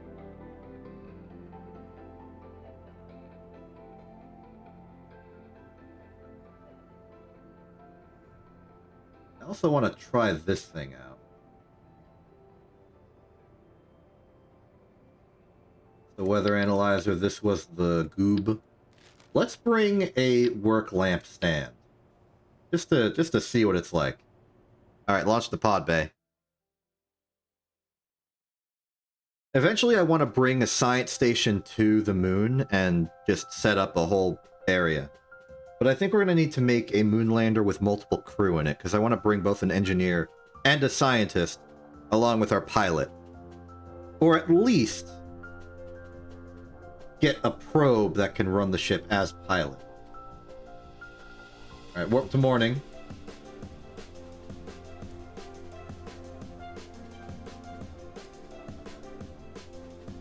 Very good. Now let's target. There's like a way to have an overlay of like nearby targets, and that's sort of been lost to me, and I don't know why. Flyover text, distant rendering, skybox, skybar debug, use app launcher, show app launcher.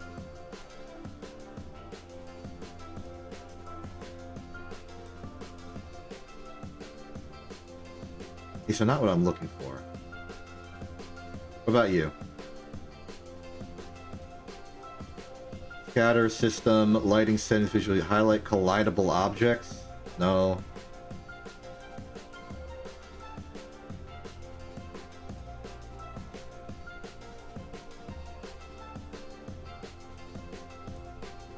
Why don't I see those target little gray or pink squares that let me track a thing? Is it because most of the things that I have to track are debris?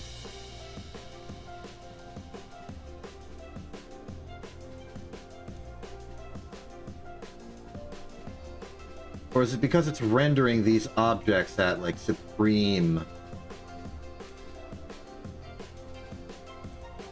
level? Like, if I turn off distant vessel rendering, will it just show up suddenly? The answer is no.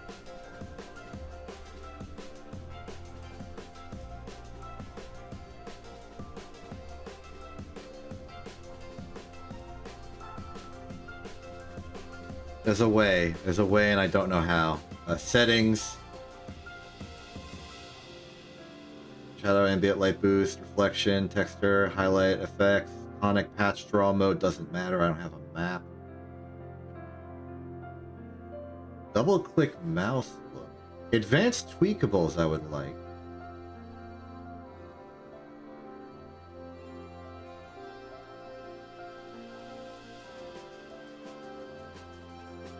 I want to see what double-click mouse click does. Flight UI elements. Time controls, altimeter, map filter, staging, stack, scale.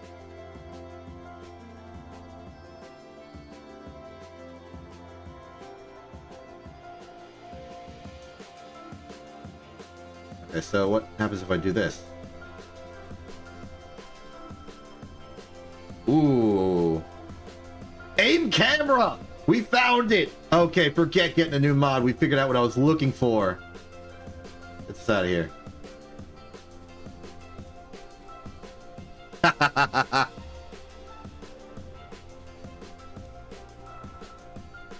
Observatory plans are back. And all I had to do was turn on advanced tweakables.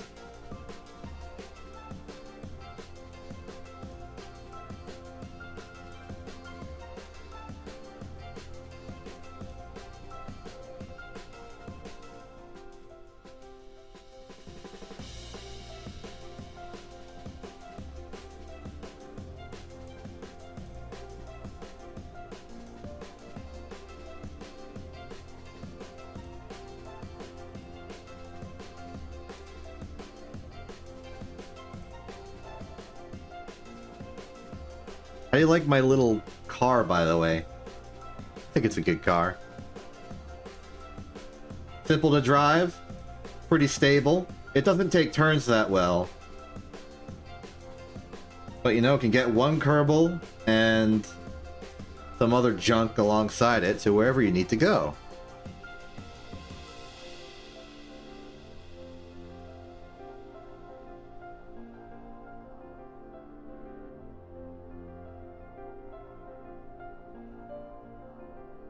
I suppose this particular car doesn't need all the goo containers anymore. We've already cleaned out the Space Center.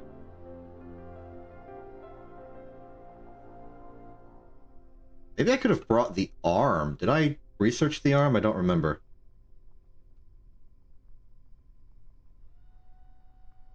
Oh, darn, now I'm questioning myself. Let's just drive over with this and see what we have.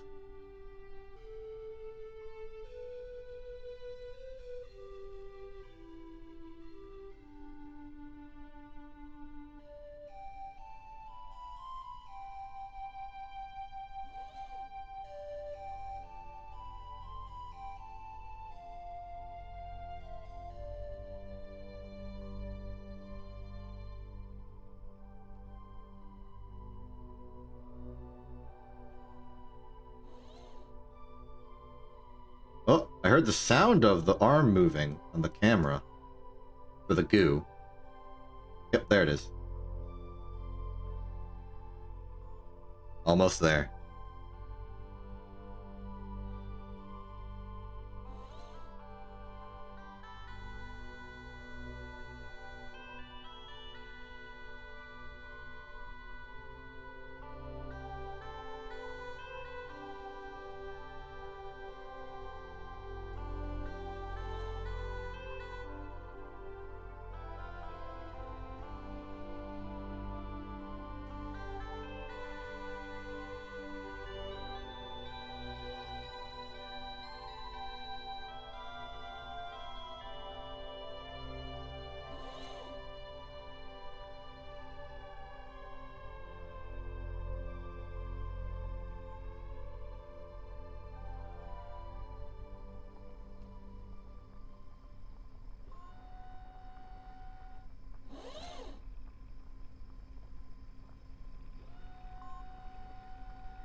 Oh, I nearly ran it over, but we're here. I was expecting it to be bigger.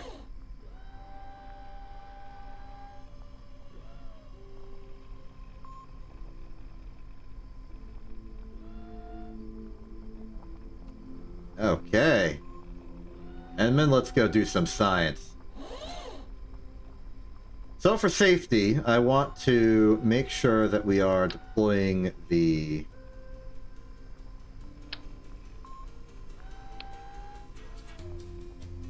solar panel first. I don't want to brown out the system. I don't think that's a real threat, but I'm going to be worried about it anyway because I care. Let's deploy this boyo.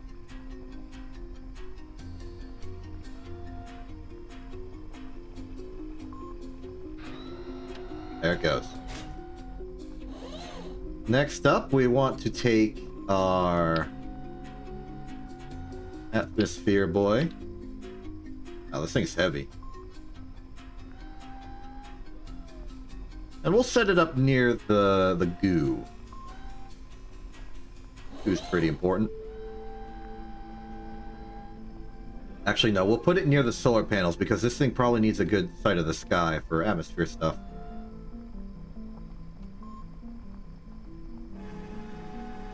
Ooh. Science 0.225 per hour. Let's interact. Beep, beep, beep. Looking, Enman.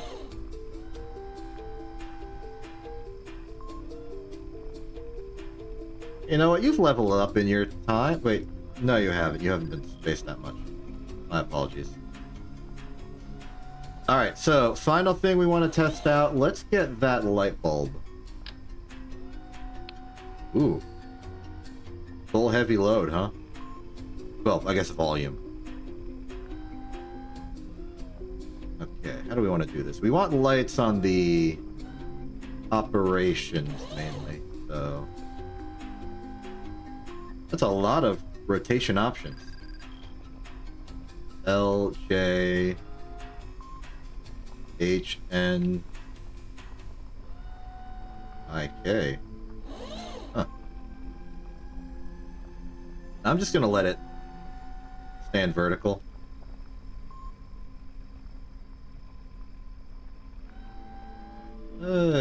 Green.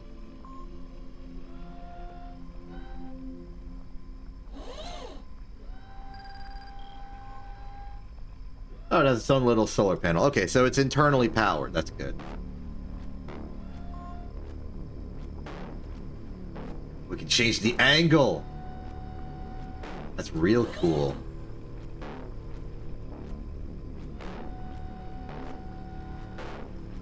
Wait a minute. What if I used this as my thing? I don't think that's a good idea. I don't think it's well designed for that. It's also very imprecise, but it's interesting that I can do this.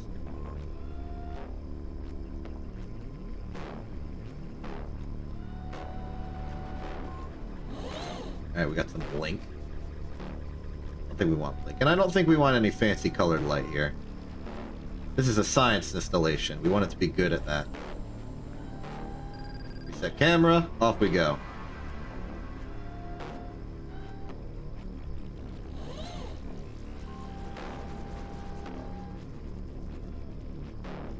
Nothing much else to do here. Surface sample. Get some extra science for the road. And then get back on the road.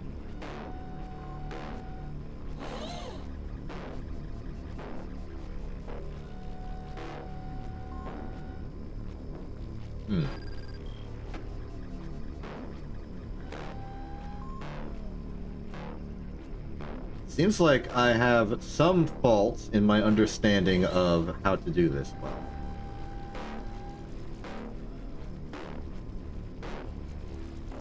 Perhaps the ladder was a mistake.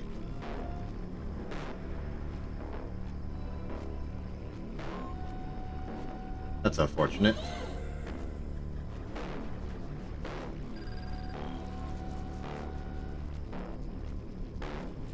Be that hard to get back, though. I mean, Enman could just walk.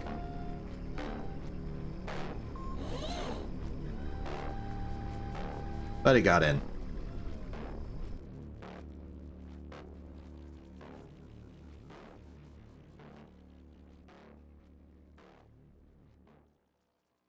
Good stuff happened at the space program. Science is going to be coming in every once in a while from that station over there. We got 22 science innately. Not much for anything in particular. Ah, it's the work lamp. Gotcha.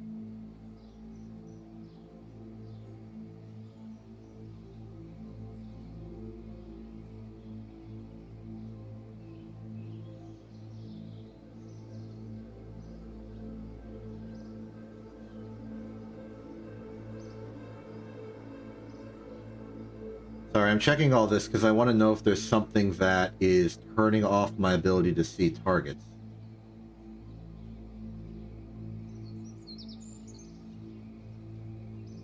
Maybe I pressed a button. Maybe there's a hotkey I accidentally borked.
I have reason to believe that the hotkey for maybe seeing the vessel boxes is F4.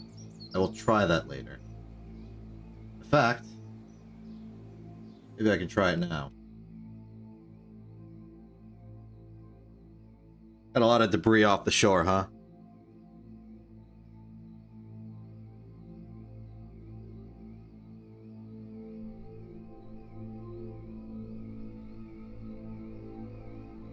Oh, there they are! Fantastic! Moho scraper. That's the work lamp. Weird. But this also means I can now get like range to targets and stuff, and we can now start thinking about maybe even doing some rendezvous.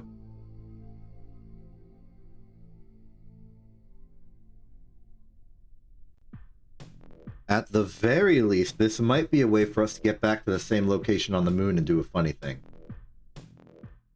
Either way, let's recover some junk. Some little bits of junk that we accidentally dropped into the ocean. Won't do us any good to recover them, but we'll remove clutter. I think that's good and responsible of us.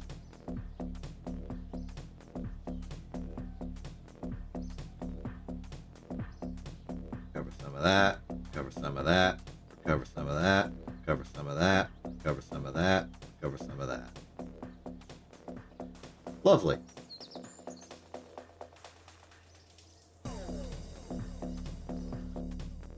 Well, I guess there's nothing for it. We gotta go back to the moon. Are there any improvements we want to make to our vessels before we leave?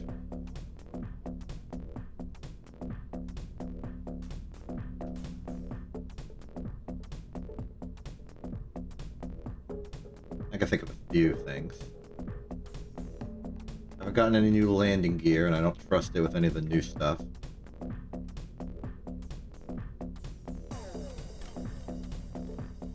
In terms of science, we don't have anything new. I don't think I got that arm. We could send a cargo unit full of, or I guess a couple cargo units, full of stuff for some moon science.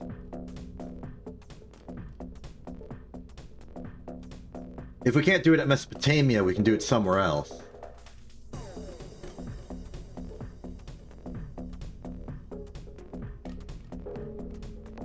Now, we won't have a good scientist to deploy these things, but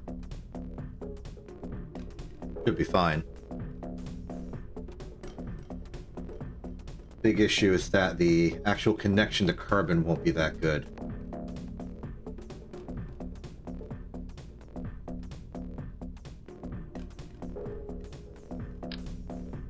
Anyway, I do think it would be good if we added some relay antennas to our landing stage that stays on the moon so that we can do further science in the future from that location. In addition, combining that with a probe control body would let that science take place.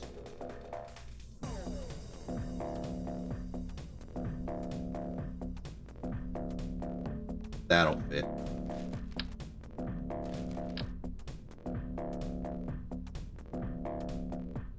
How am I gonna attach this?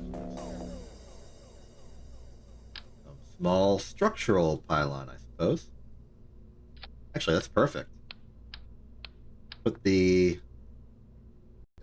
octo on top. Move that up a bit so it can go in a bit. Then put the relay on it, pointed up.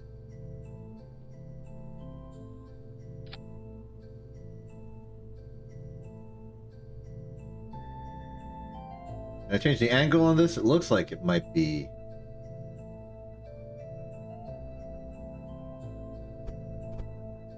angleable. I mostly want to do that for aesthetic purposes. I'll angle it inwards, because once the ascent vehicle stage is deployed, it won't need to be... it won't be obstructed anymore. Alright, that's the fairing shroud looking pretty good.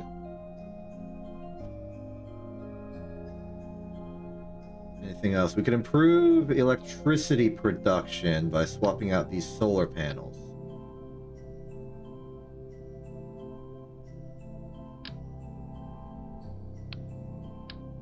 Ideally, we want something that can account for both.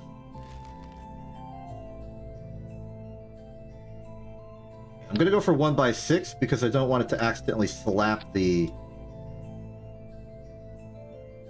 landing gear when we're maneuvering around. Though it is high enough that I don't think that's a real issue. Meanwhile, the upper stage has just rudimentary amount of electricity just to make sure it can do its job.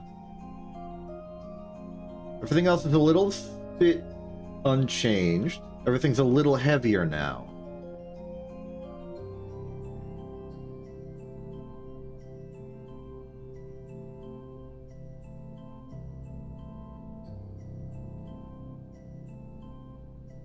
I will not go for adding cargo to this mission, just to keep it simple.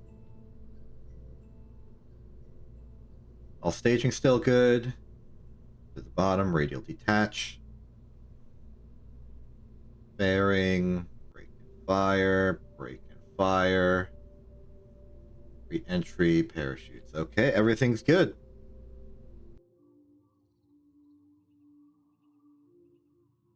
Another mission to the moon. Can we do it? Probably. I personally like to think we're getting good at this. And this time I'll be properly attentive. I won't break the dang thing. Any other like weird foreign objects, like a random orbital stage that I left in space? What's the distance that I can see stuff at? I think it's higher if it's a real object. Either way, Roncott ready? Roncott's ready.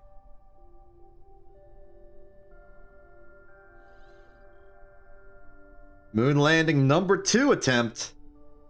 Second moon landing attempt 1. In 3, 2, 1. Launch. Clear the tower.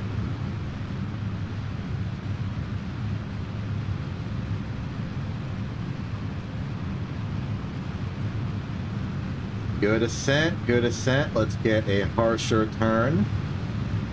Roncott a little unnerved by the harsher turn, but I don't think you have anything to worry about, Roncott. This is standard operating procedure. Please calm down. He's happy now. Maybe I startled him. Maybe I launched and my countdown was a little off and he didn't hear it. It was like, oh, the rocket's launching. Was this planned? Yes, it was planned, Roncott. Don't you worry. Alright. Separate. Bank over hard.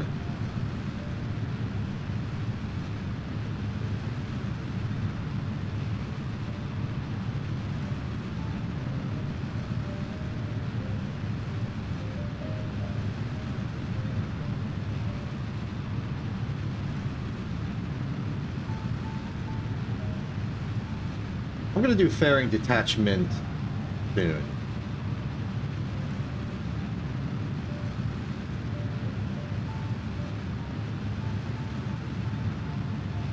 Did we turn over too much, or are we fine?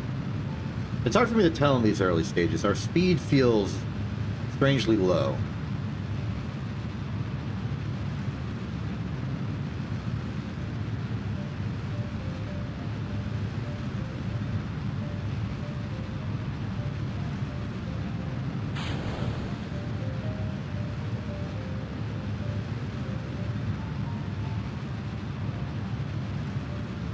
Yeah, I think we're going fast enough that our velocity won't fall downwards too much.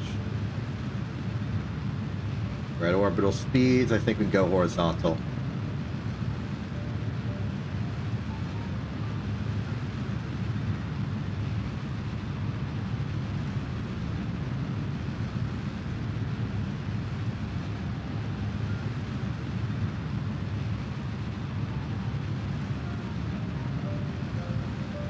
Good speeds, good force.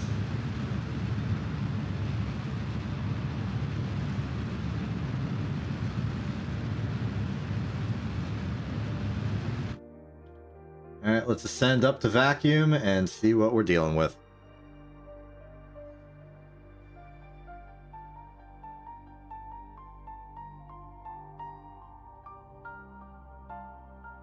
Might have overdone it a little bit. Yeah, it looks like we're gonna have another... Oh, just short of the 110s.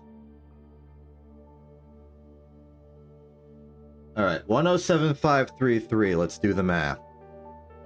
Altitude is 107.533. We basically want to circularize that at 100,000. Target velocity is 2227.1. Do that. If I can rotate fast enough.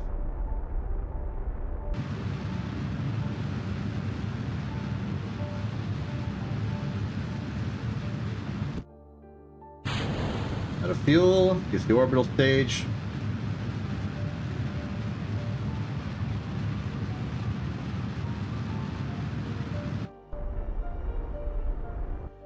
Alright, that's circular basically. Next objective, as always, locate that moon. Oh, hello. Saw something registered as FE08 for a second.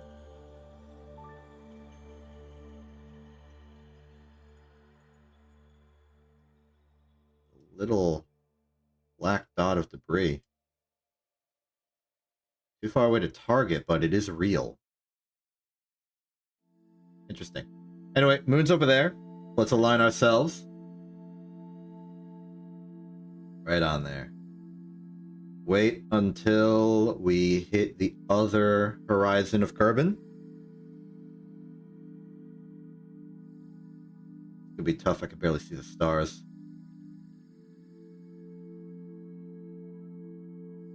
Oh, there it is.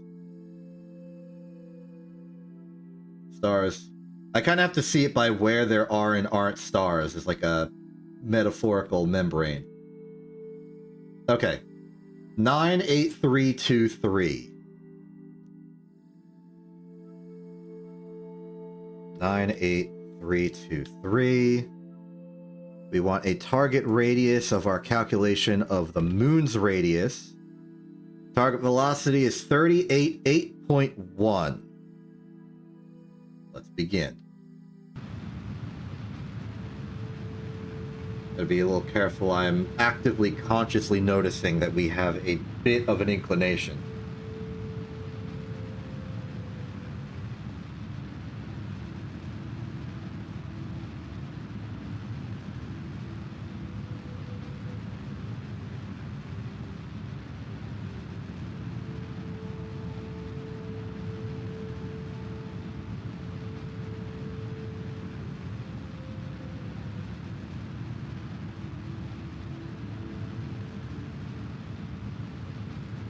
38.8.1.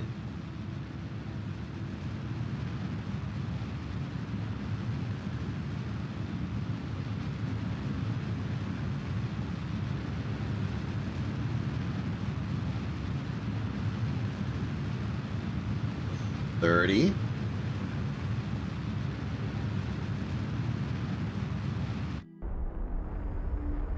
$38.8 or so.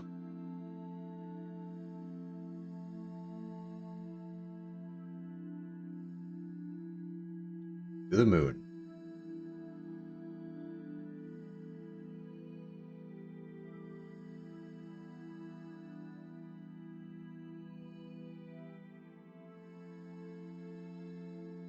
Okay, moon's looking pretty real.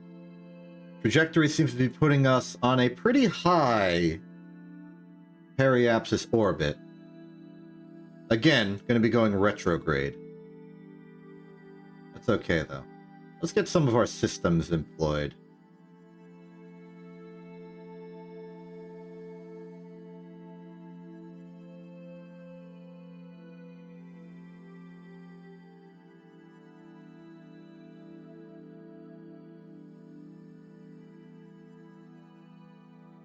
Should set up some action groups. I should remember how to do that.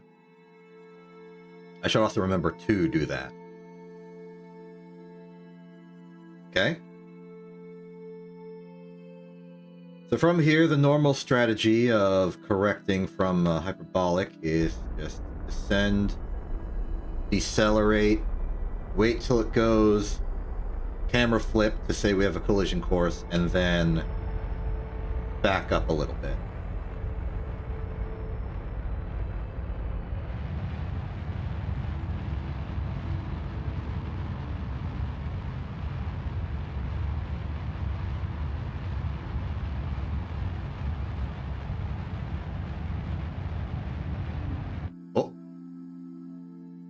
There's our conversion. Now let's turn radial out and raise periapsis while lowering apoapsis.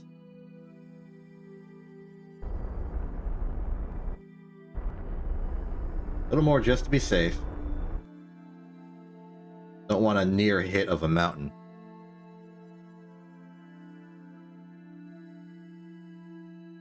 Okay, get ready to go vaguely retrograde as we approach the periapsis and attempt to vaguely circularize.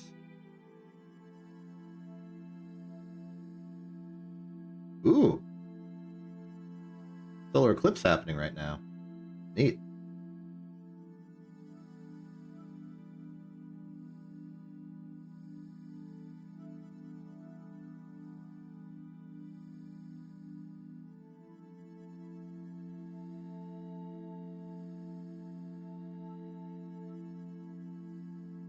Okay.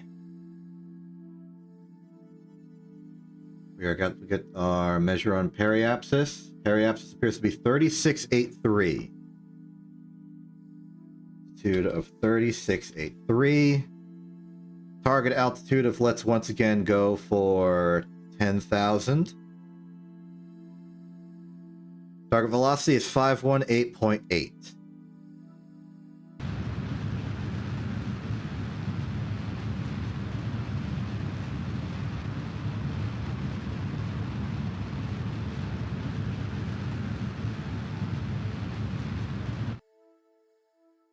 You didn't see. I went a little too far, but that's okay. We can turn it around.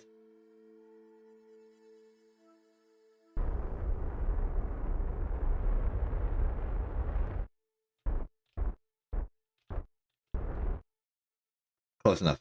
And look at that. There's Mesopotamia.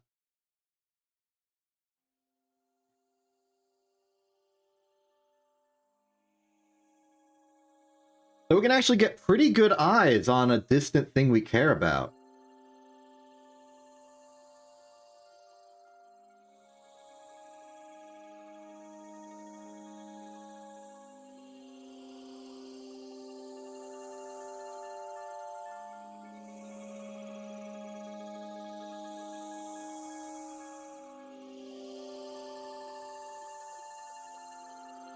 Alright, so I guess we can go back there if we really tried. Great. Solar eclipse is ending. Let's get to periapsis and circularize.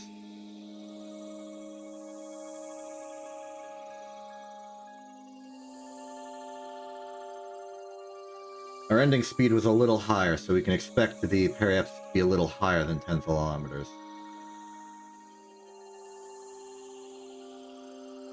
Good news is that it's still very much near 10 kilometers. Alright, let's not get fooled.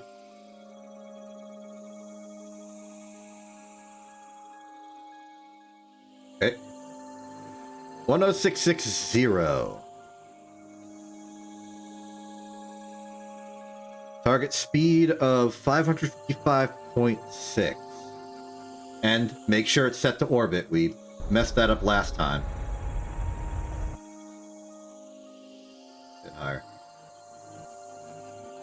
Monopropellant would be nice for something like this. I think we can afford it in the Delta V budget. I just haven't researched it yet. Okay. Now it's a question of where do we want to land. Given the choice, I would like to land somewhere that we know isn't the Midlands.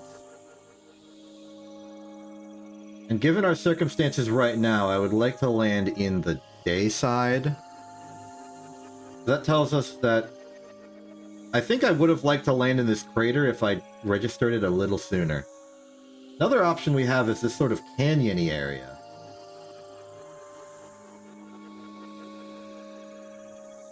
What's our biome right now? Just near the moon. We're not close enough. I think the threshold is 10 kilometers. Let's just look for a nice landing spot. That's got to be something. Those twin craters over there. I'm worried we're a little low for it. Here's us. It feels like we're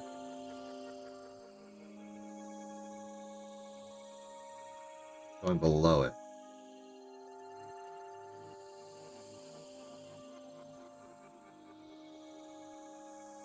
Oh, is that our shadow right there? Cool. We cast a shadow.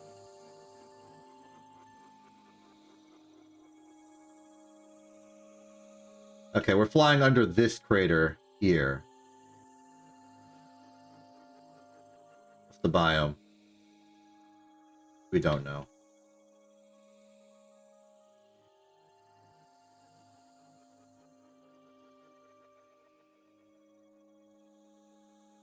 I think at some point we just decide, hey, let's stop and descend. I think I will go for the crater on the other side that's just barely... Wait a minute! Oh, look at this! That looks like a worthwhile target.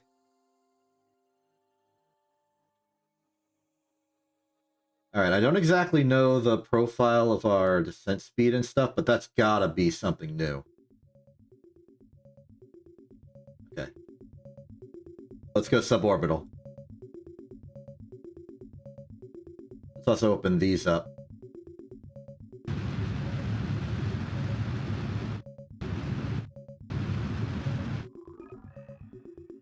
We might be descending from higher up, and that's less fuel efficient, but we have so much Delta V that we can afford it.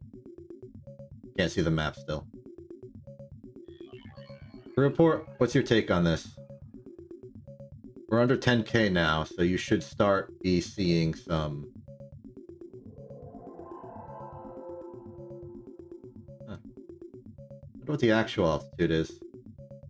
99. 9850. Okay, we're right above it.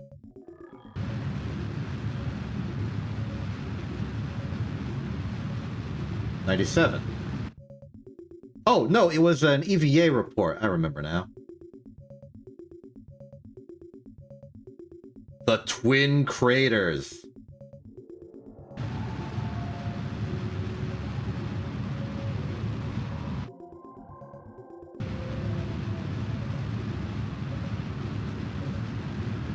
Alright, landing profile. I'm just gonna set myself down in the crater here.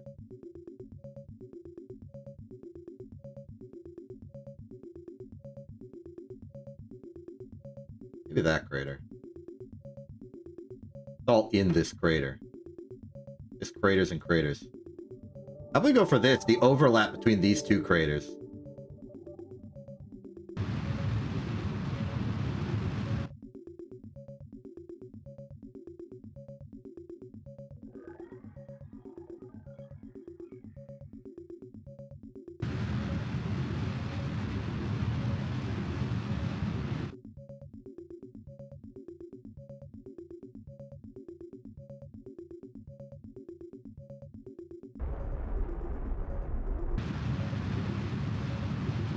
Okay, time for straight down descent.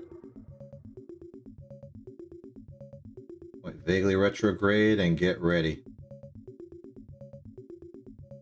Go for surface altitude. Radar altimeter.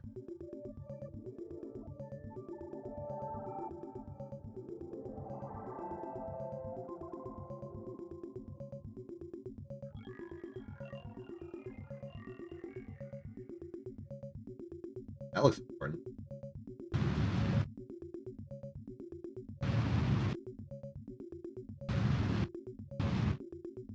Okay, thrust to weight ratio is good. Oh, but this angle is not.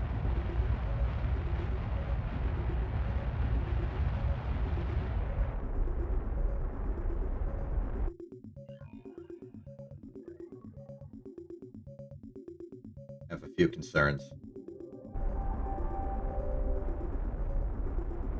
Alright, let's hope these grip pads are good.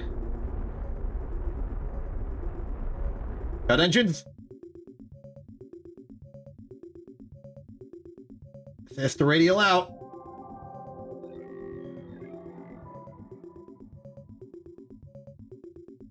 We are landed. Once again, we are on the moon. But I think for long term, this might not be a good permanent site.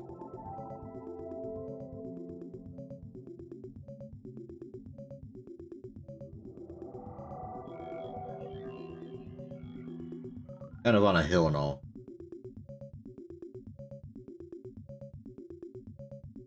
Still though, we're here, and we will do science. Get the goo. Get the goo.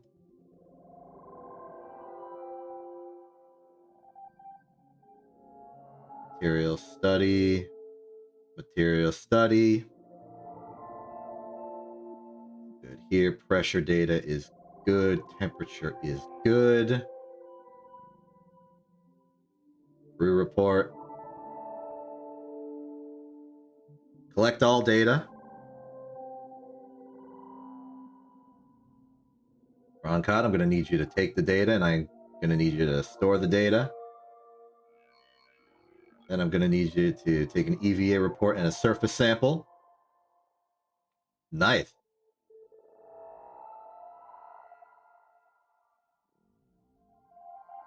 I want you to get back in. I want this to collect more data. Looking correct?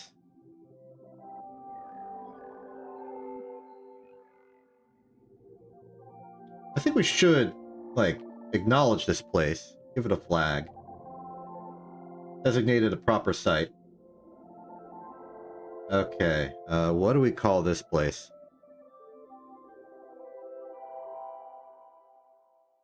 Kind of like the standard we've accidentally made.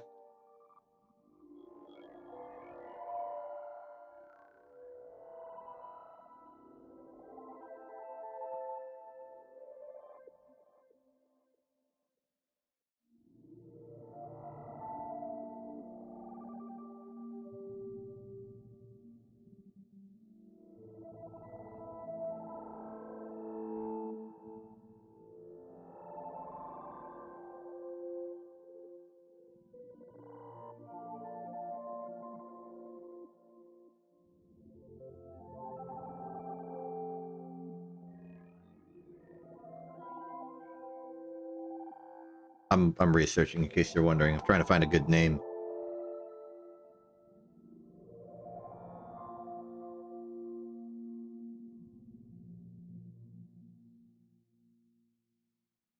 Well, given that we're basically at a diagonal on a hill, I'm gonna name this after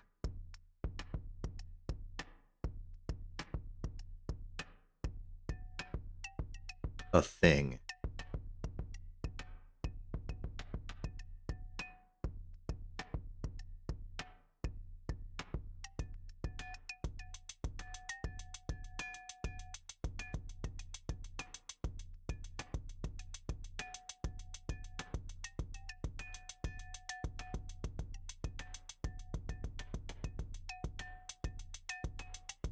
Yes.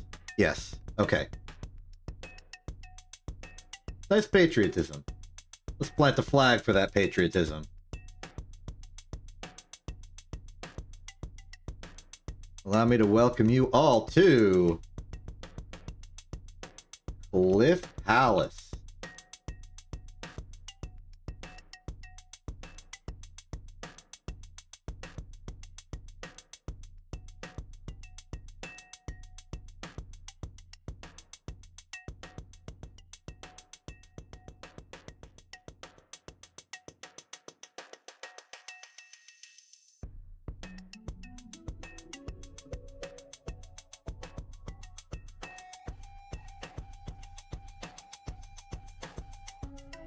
Great.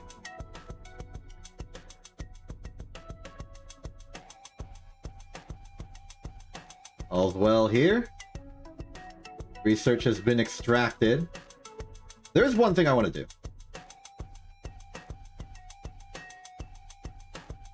And that thing is not break the dang vessel.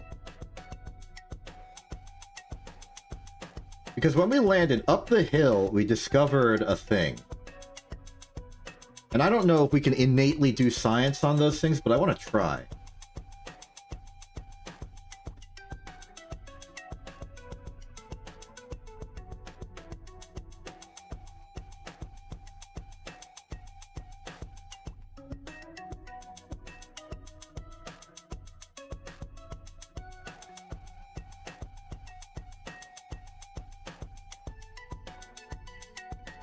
So where's the thing?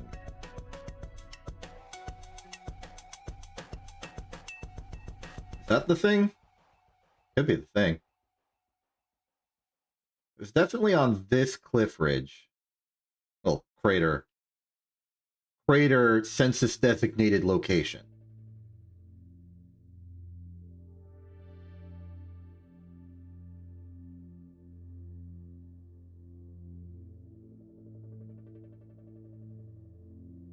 But now that we're oh, is that it?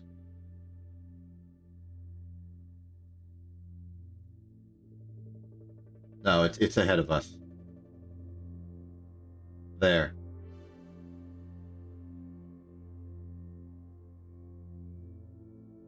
I'm going to try and keep our fuel reserves at half when we stop using it on approach, so that we can have a margin when we're going back in a straight line.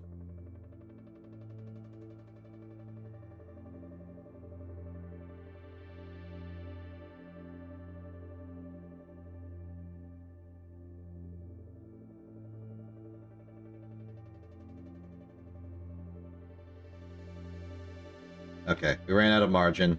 Go for an immediate landing. Nice flip.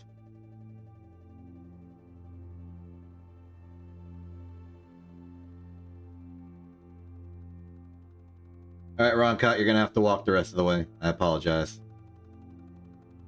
But it's not that far. Sure, the light's on as well.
Interesting. So what do we think this is? It seems like something that might be made if a meteor struck recently.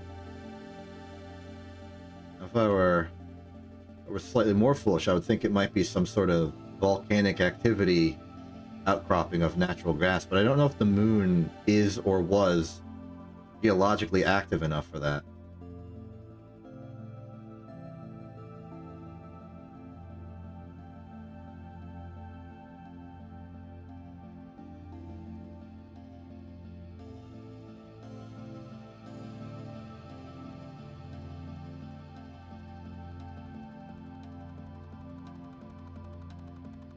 I think this was a different EVA report than what you gave earlier, maybe. Uncertain. Also, doesn't seem like you can do anything special for this location. Maybe this is the kind of thing we got to bring that, like, science arm to. We'll keep this in mind. Important geographic landmark at the very least.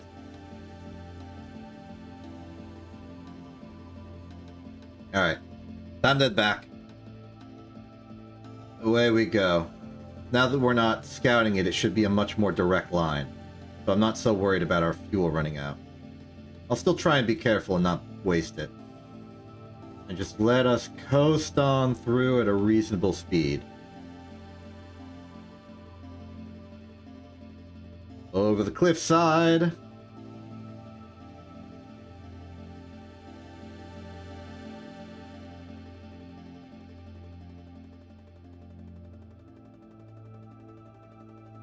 Yeah, most of the fuel at this point will just be used to slow down.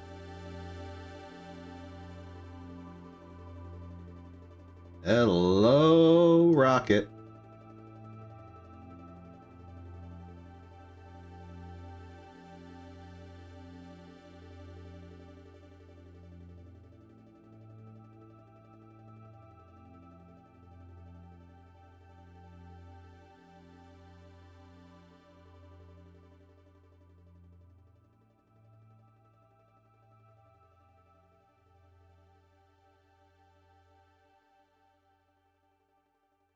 Okay, now I want to do something in the interest of further exploration.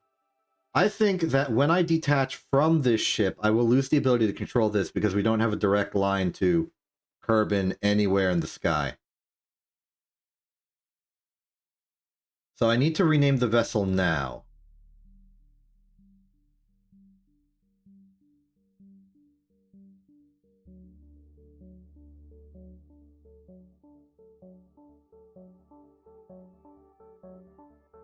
So this is going to be... I suppose it doesn't really matter what I mark it as. I guess I'll designate it a lander and call it the Cliff Palace Relay.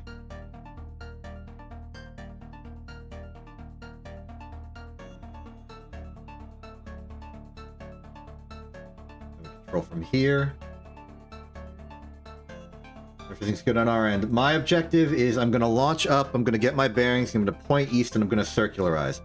We know that a proper circular orbit in these conditions is approximately 550 meters per second, just because of what we had to do to get to 10,000.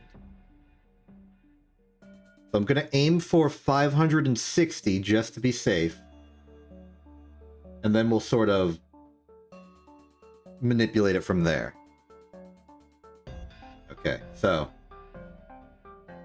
this ascent stage activation, shut down the lower engines in 3, 2, 1. Sorry, abort the count. I just want to make sure we have all the science. Okay. Proper ascent in 3, 2, 1. Launch!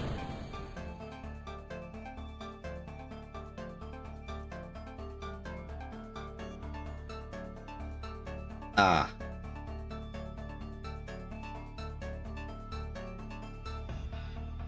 It would appear I have made a staging fault. Okay, that's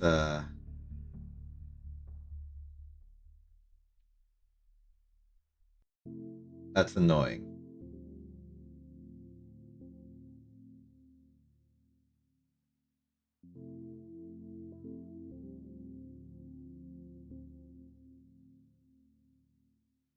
Well, Roncott, you're gonna be here for a while, it seems. Okay, this is our first. Wow. This is our first proper disaster. Fortunately, we just learned how to not have disasters.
Okay. So I'm going to downgrade the ascent stage. We need to make a relay. We need to make a relay. We need to make something that just sort of throws satellites in orbit But it needs to hold on to them until the relay satellite's in a place where it can... We don't need to go for a landing, but I do want to fly beyond Urban. So we will need that.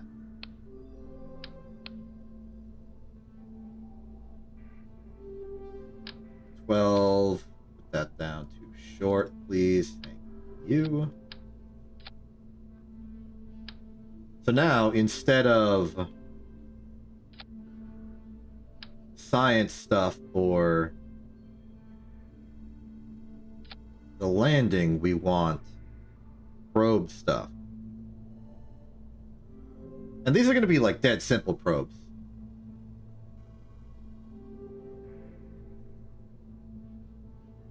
We still want to be good, I guess.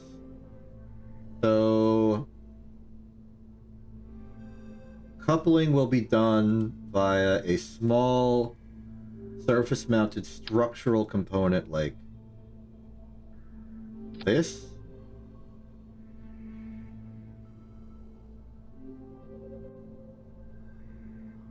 Then a very small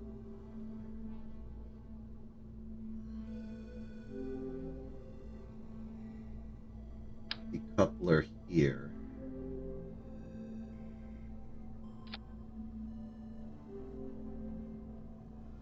The probes themselves do not need to be too complicated, so I will use octos for them.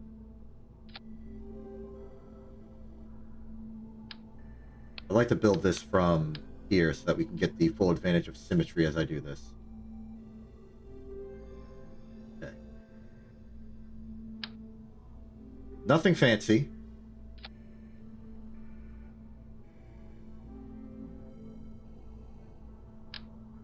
Just the bare minimums of control. Do you have SAS?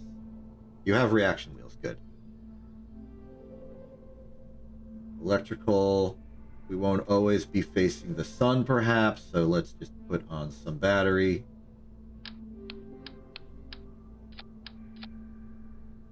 Just the bare essentials. Smallest engine we got's an ant. It'll do. And then, of course, this needs the relay antennas. We'll do 2, just because I think it fits.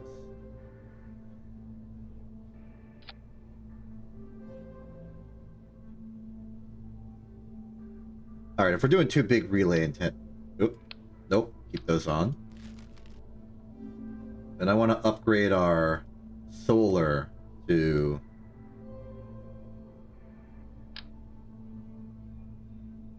Upper 3x2. Looks good extended. Won't start extended, obviously.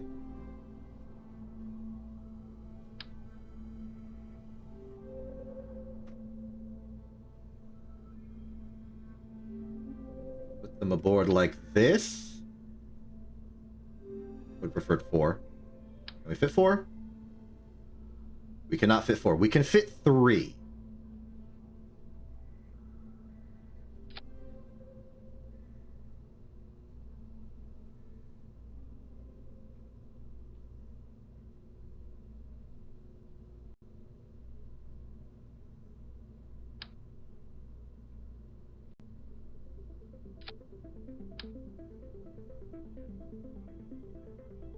These are some interesting circumstances, huh?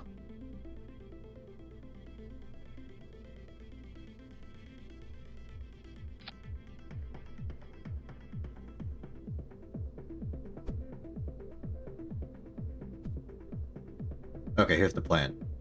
We're gonna take this. Does it fit in the fairing? It fits in the fairing. We're gonna take this ship out to some arbitrarily large orbit. My personal attempt is gonna be like maybe 30 million. Just beyond moon orbit. It can bounce a signal past the moon and then into the back of the moon. Then I'm going to drop these satellites. They're going to sort of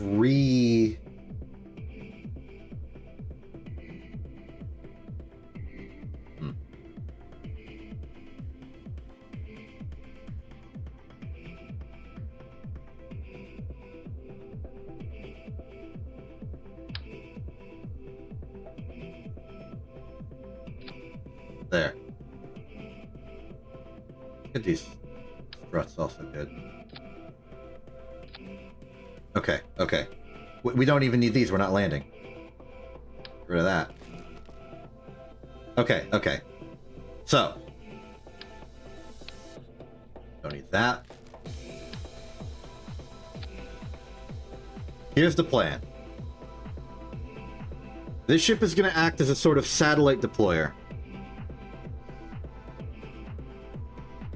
Its entire objective is to get up to an obscenely large altitude and then just sort of spread these satellites apart. We're not going to get perfect coverage with just 3, especially when I'm not really aligning these in any meaningful way. But this should be the basics of coverage we need, if I get this even remotely close, to be able to control an unmanned ship to the moon. And if it doesn't work, we send up another, and another, and another. We'll just saturate the deep skies of Kerbin with these little relay ships.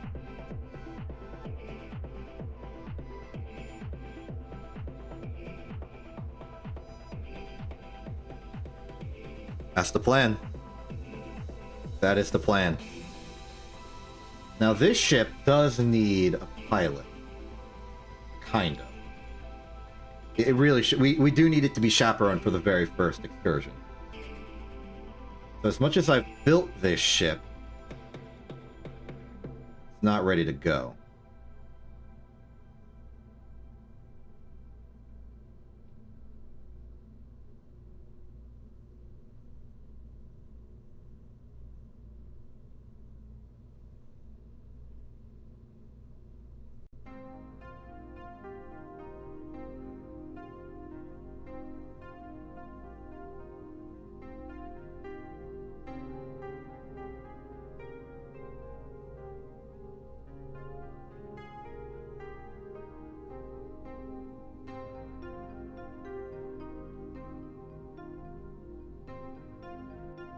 Okay, this is our number 11.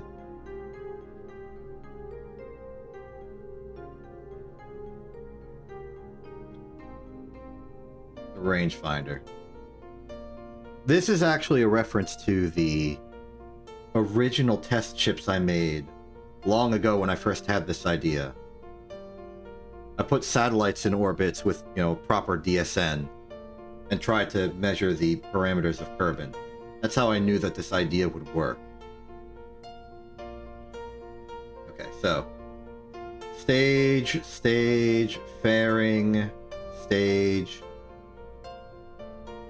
deploy sats. I'll probably do it manually, but whatever. Clear,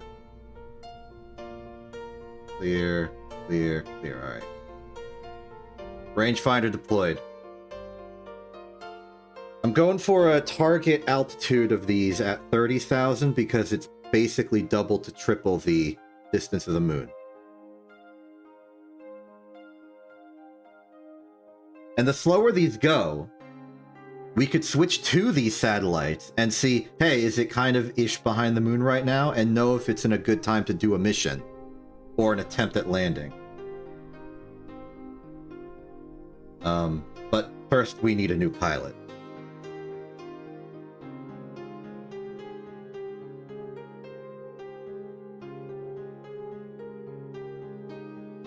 Roncot's stuck on the moon, and this is all in the pursuit of saving him.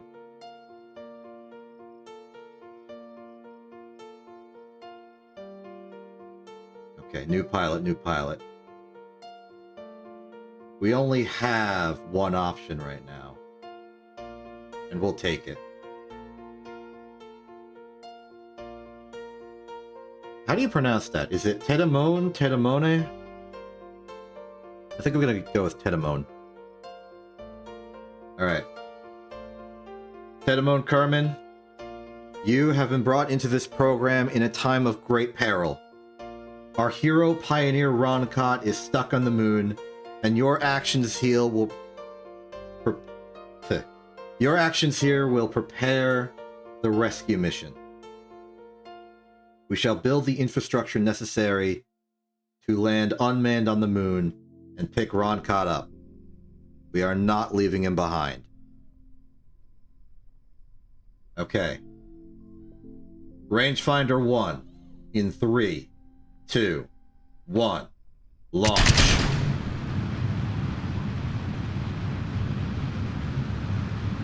I understand that you are new to the occupation, Tedamone, but don't worry, I've got this covered. Even if you're not experienced, I am.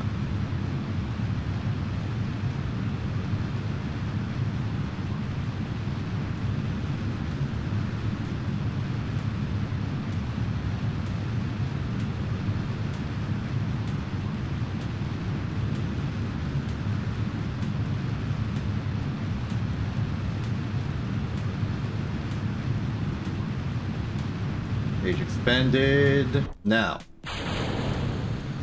We are away.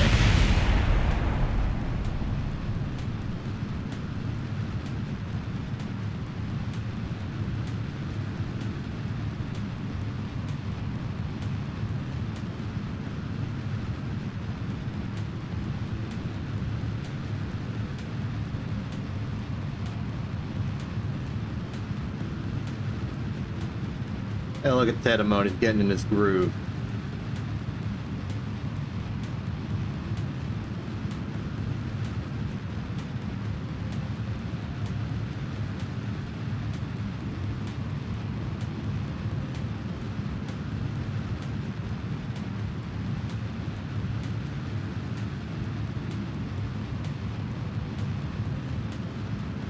I'm gonna keep the fairing on a little longer than normal.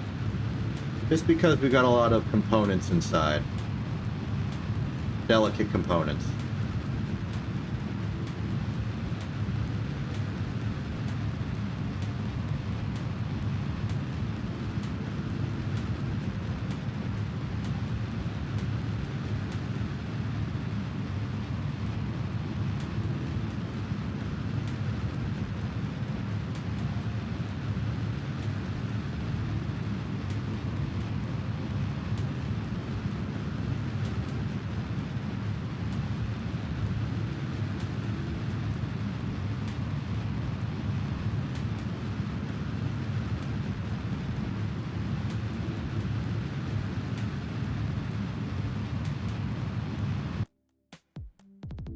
Alright, fly up.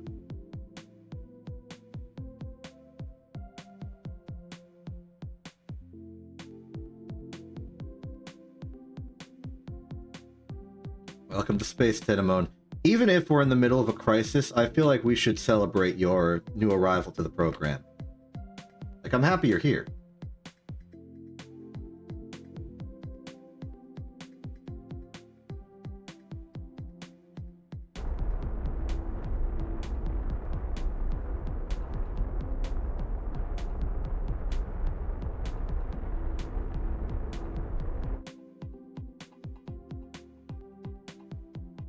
Okay. Boost the apoapsis a little bit so I can see it again. Okay. 97181. This is how we do things around here, Tedamone.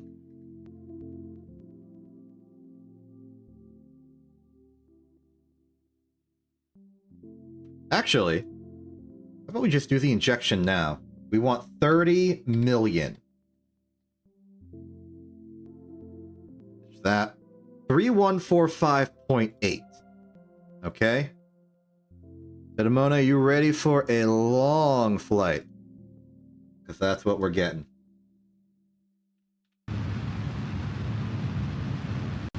Three 145.8. Bearing detach. Boost.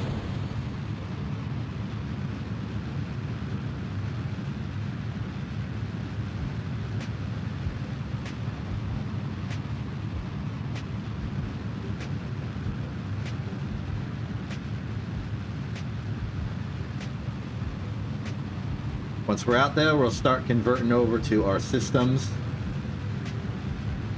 There's sunrise.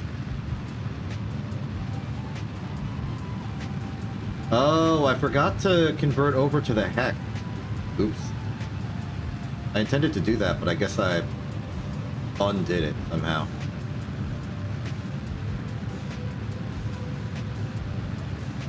Oh well. I'm missing prograde and retrograde, that's fine.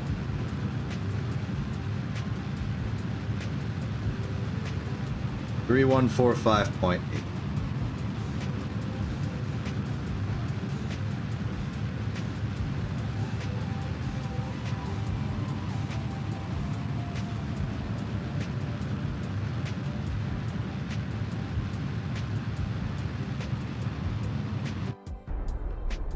That should be good enough.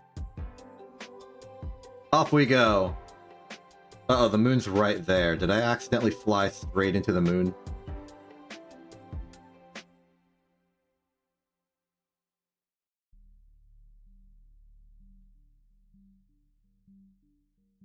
The moon ambushed me. I can't believe I'm going straight to the moon. Oh boy. Broadcott, your inaugural mission is not going well. Okay, but it's like a high orbit. Maybe the flyby effect won't be that bad.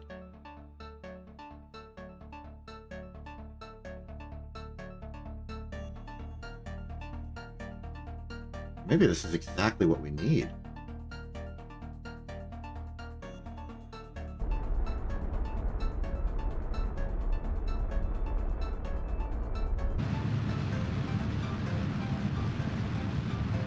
Okay, the plan is being altered.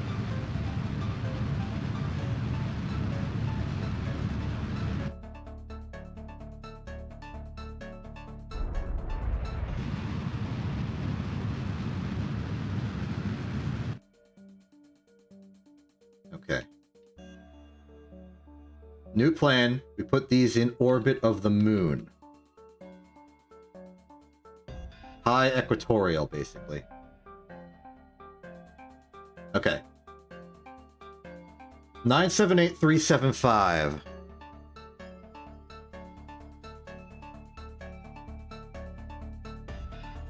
Effectively, we want circular. So we want a velocity of 235.1.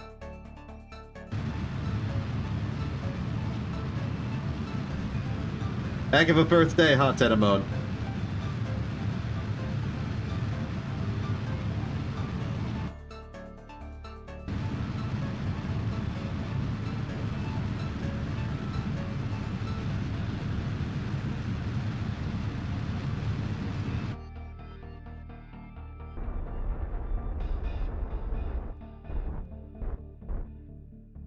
All right. So, at this point, it should be a simple matter of just getting a satellite deployed. And I'm doing this now because I looked back at Kerbin and I noticed the Space Center is visible. It's on this side of the planet. Which means we should have plenty of time to go.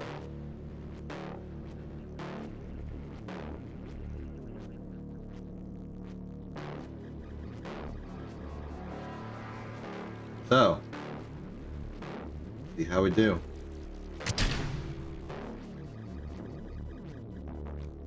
Okay, probe is away.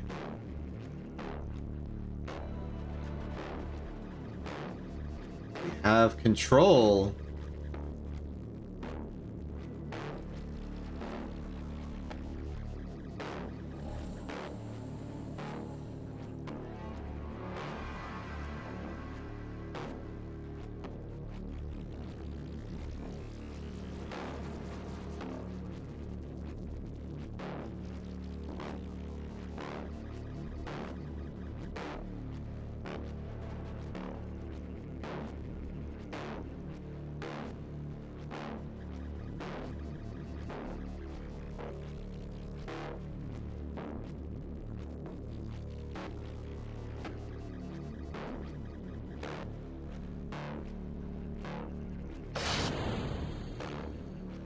Part of me wants to wait until we're at apoapsis, but part of me wants to make apoapsis as soon as possible.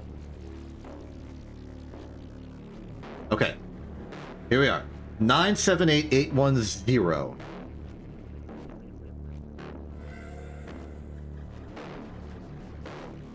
Oh. Circularize. 235.1. Went backwards a bit.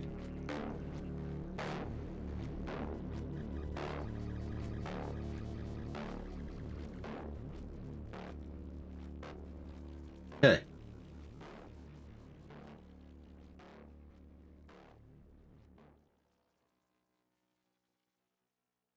We're going to call these RF.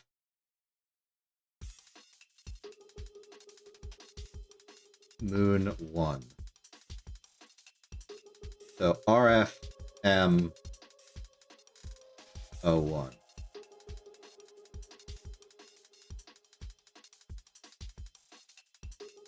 Great. Okay. Next up, Roncott.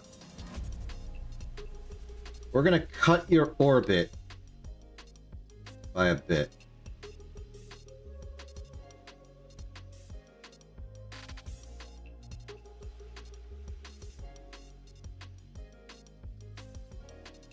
So here's a question. What do we want to cut the orbit to?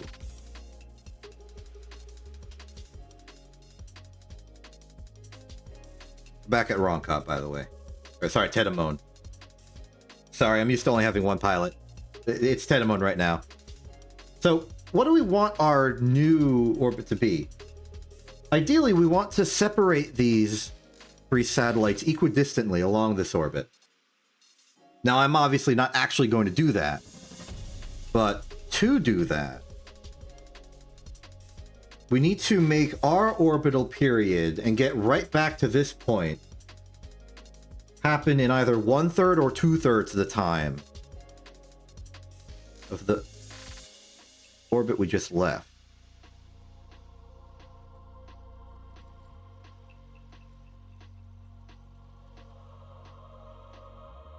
Now, as we know from this equation up here,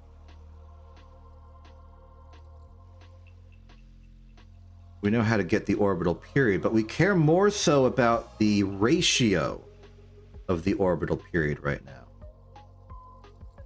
So let's say we try and calculate this without knowing what it is.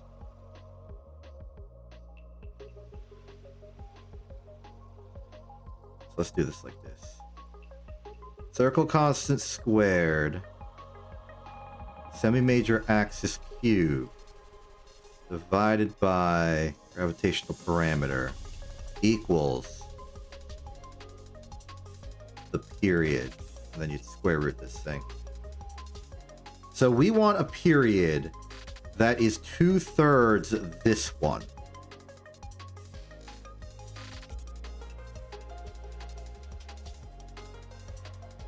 Let's just say,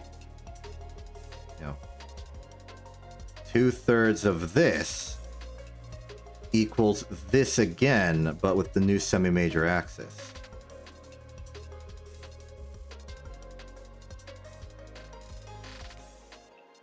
So this would be circle constant squared, a prime cube over the gravitational parameter. So we can do some stuff with this immediately. First off, both sides can be squared, and that would make 2/3 squared. And I'm doing it awkwardly like this because it just makes it convenient. That means we can remove this square root. It means we can remove this square root. Then we just start doing some simplification. Circle constant for both sides is going to be, well, the same universal constant. Gravitational parameter for both sides is going to be the exact same.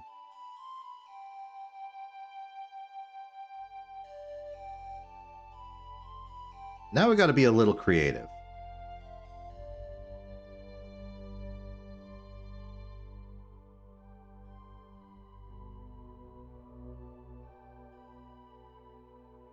Is there some stuff we can do with this? What kind of stuff? Well, first off, we can get this proper ratio into a form that isn't squared. This is just going to be 4/9. Delete this.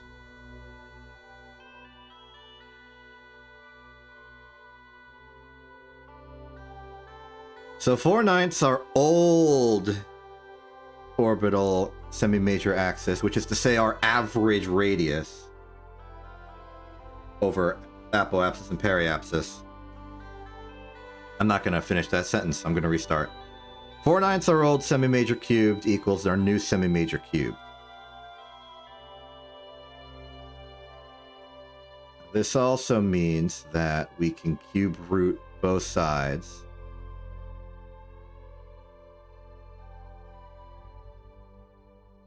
Get the cube root of this. And this is our conversion. But this isn't just going to be easy, because we can't just lower our orbit by an entire circle. We're going to have the same apoapsis. So reinterpret the old semi-major axis as being what it is. Radius at apoapsis plus radius at periapsis divided by 2.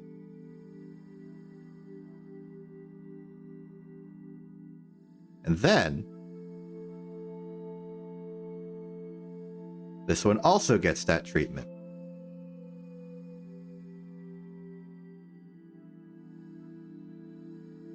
Radius at apoapsis plus radius at periapsis divided by 2. But there's a tricky bit of implication here.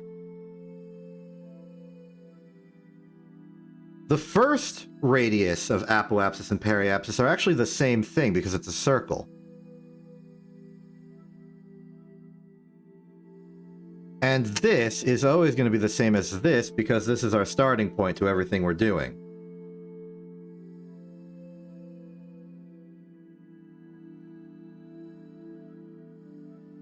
Which means this whole thing, the average would just be itself. The same radius at apoapsis that we have over here.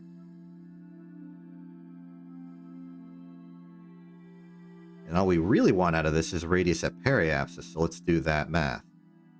Put a 2 over here. Delete that 2. This can no longer... This is stop being parenthesized, and I'll try and clean up the circle I drew around it.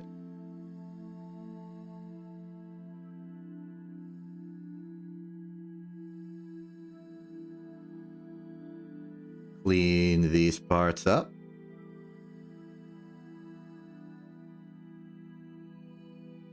And that's just minus radius of apoapsis again. Equals what we want. What radius of periapsis do we want for this?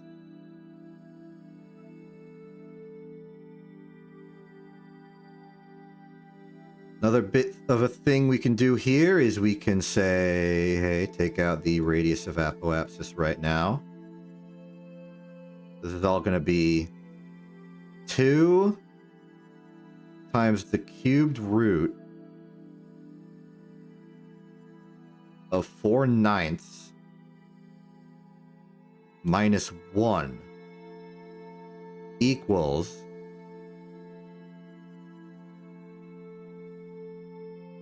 the periapsis we want for this. Now, what the heck is this whole thing? Well, I'm not really sure. Cube roots are scary.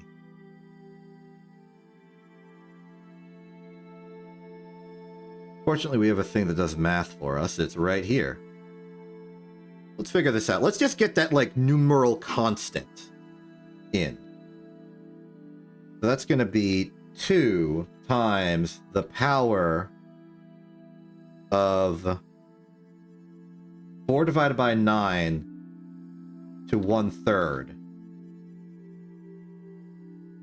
And this will be our ratio. Our ratio is 1.53.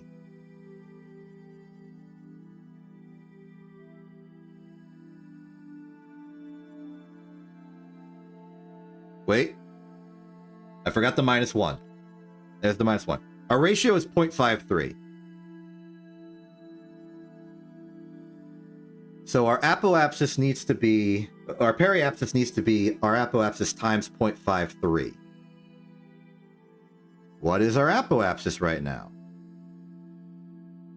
Our apoapsis right now is basically 979069. I don't care about the particulars. Objectively, we should treat it as the same circular orbit we've been doing this whole time, which is 978810. So 978810 plus radius of the moon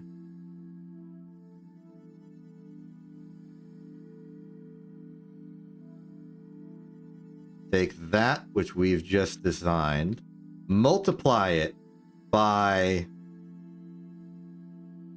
the ratio we just got, and our periapsis should be a radius of 620,391. Target radius 620,391. My altitude is that nominally. We want a velocity of 195.2. Let's do it. Oh, we're off center now that we lost one of our probes.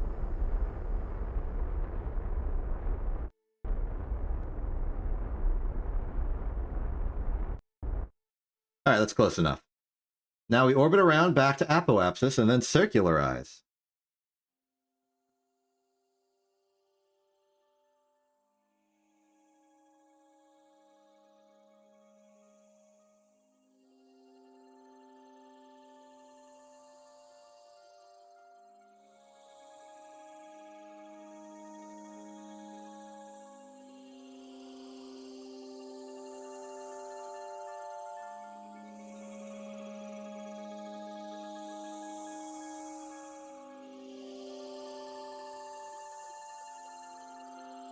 All right, as we come back around, we have a little bit of a complication, and that's that, well, the Space Center isn't here anymore, and we have no other relays in the entire world. So if we detach one of these probes, we are not going to have control over it. For the most part, that's fine. It'll just stay there until we can control it.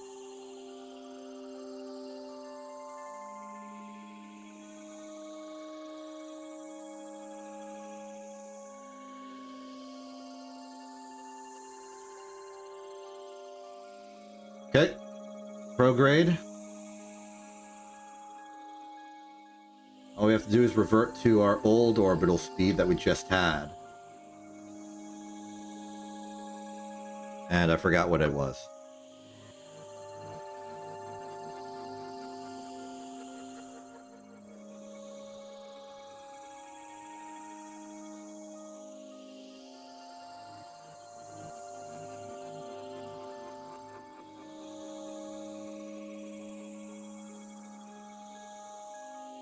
It'll be this. So 235.1. That's familiar.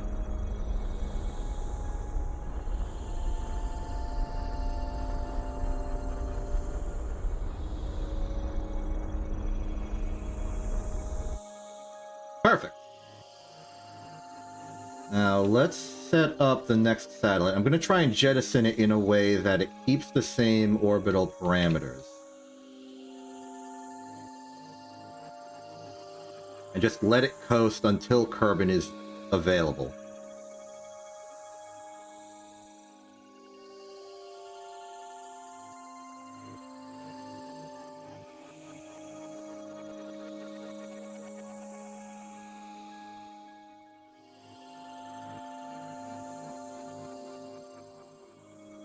Let's call this the...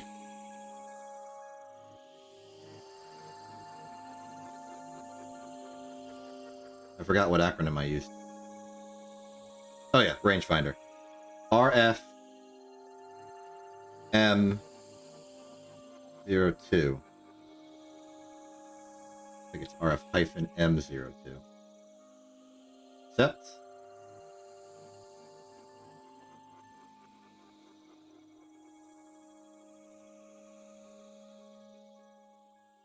And decouple. Okay, I think that's mostly about right. From here, we go back to our...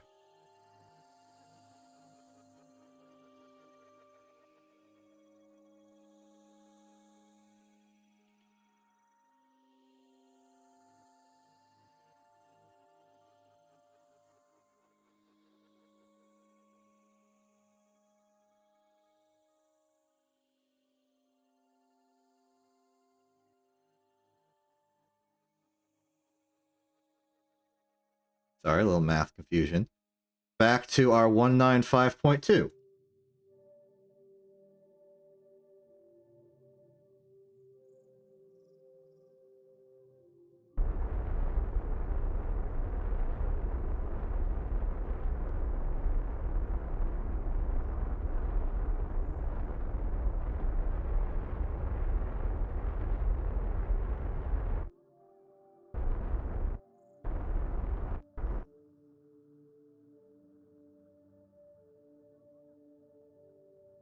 Do one orbit.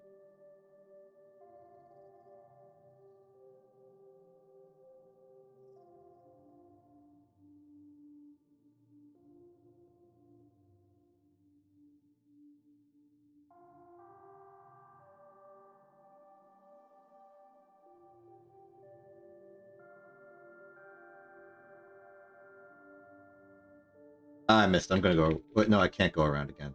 I can go around 3 more times and this would work. I'm just gonna do it here. Okay.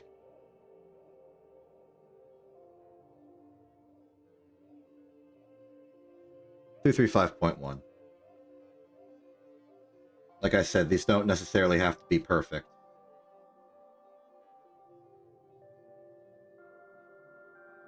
Why can't I move?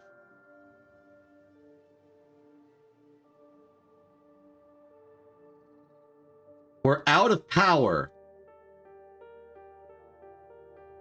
But we can extend the solar array so we can get power again.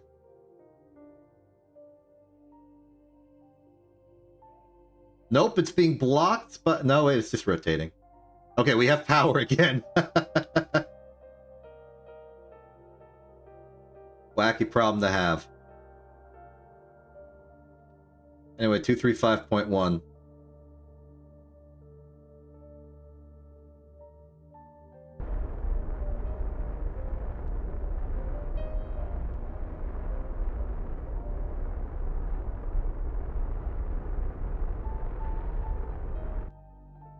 Too high.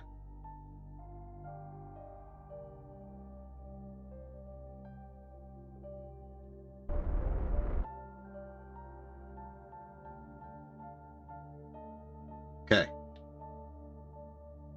Final relay.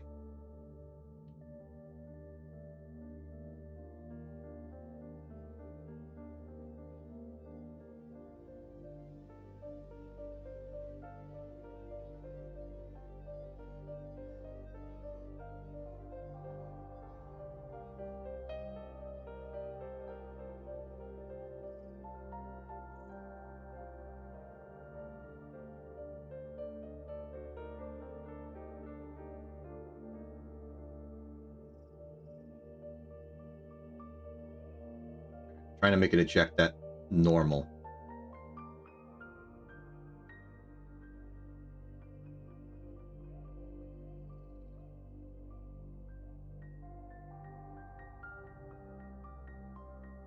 Okay.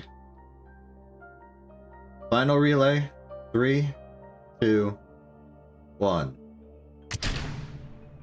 Now, can we control it?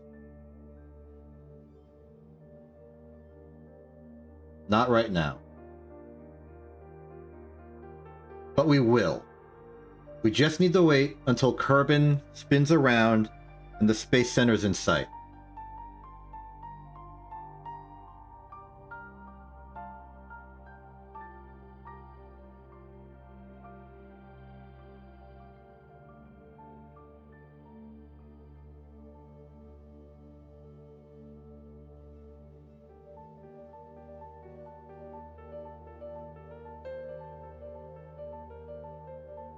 We get signal.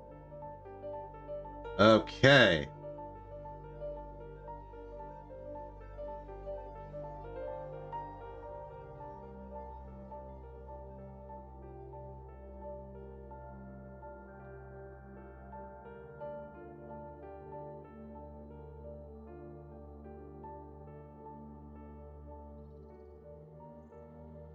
Most part, I just want to make sure it's pointed in a way that the solar panels will always get power. Okay.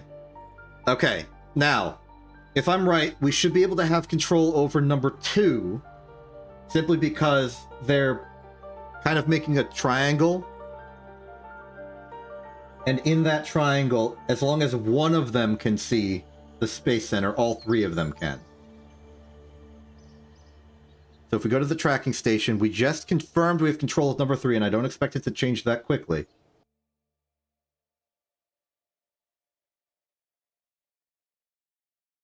Okay, yeah. RFMO3, RFMO2 relay. One of these is the ship. This one's the ship, I assume.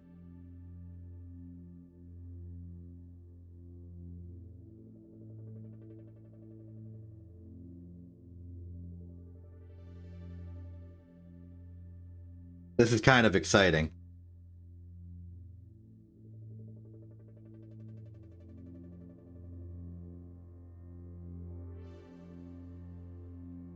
Okay, hello. You are RFM02, as anticipated.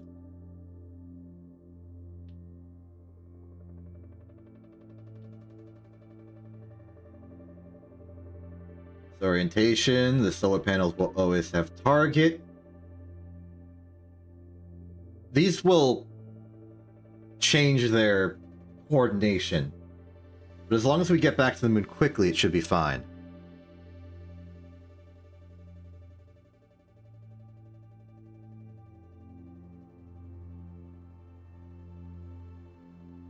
Let's go back to the tracking station. Let's bring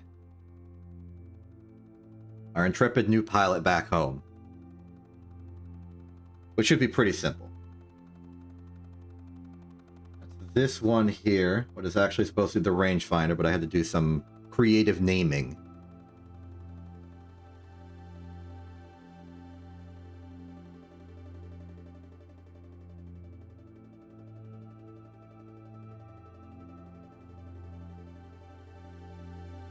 Great. Now, given the basic fundamentals of our orbit, we're heading east around the moon. Kerbin's there. So if we go prograde here, that should equate to retrograde relative to Kerbin. And we'll start heading home.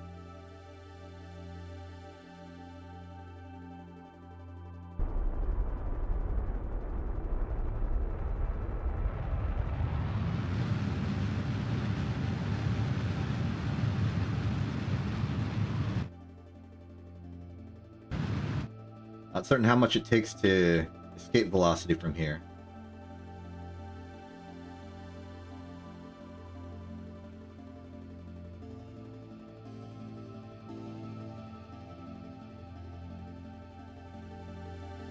Turns out that was plenty. And we're on a collision course.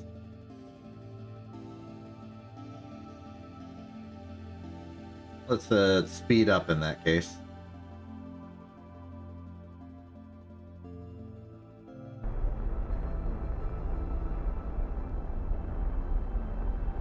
Actually, we can do better. We can Hoffman it. Okay, so altitude of 9840000.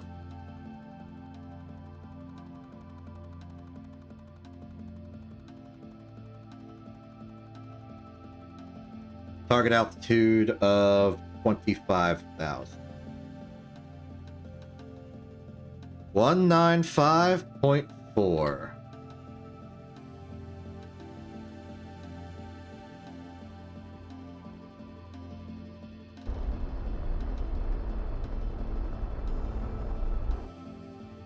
Too low.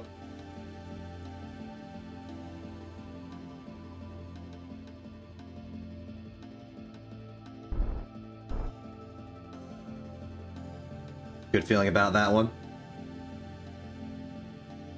All right, let's head back.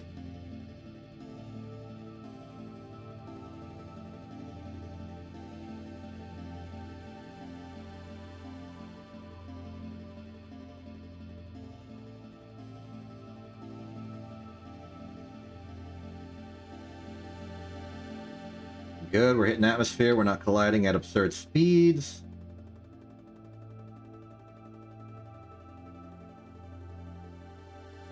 Let's hit normal and then just decouple the whole thing.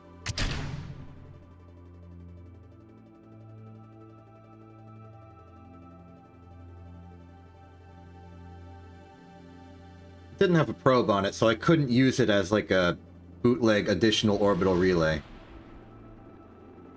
Plus, there was no real way for us to put it back in a usable orbit. Still, though.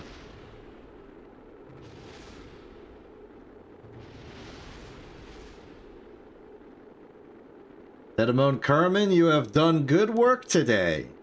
Your actions here shall pave the way to creating a relay infrastructure around the Kerbin Sphere of Influence, and by extension, act to rescue our stranded Roncott Kerman.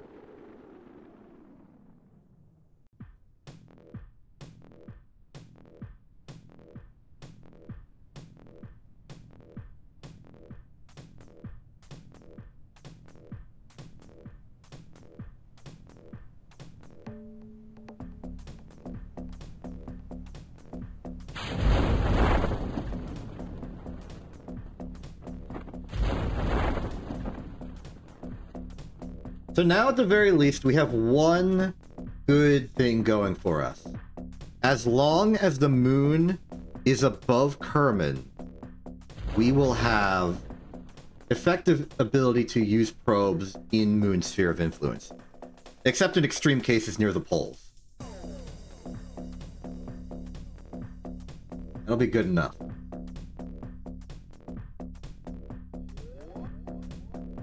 Though I'd prefer to have it be reliable, constant, always on relay control. And for that one, we're going to need the 30 million range relays.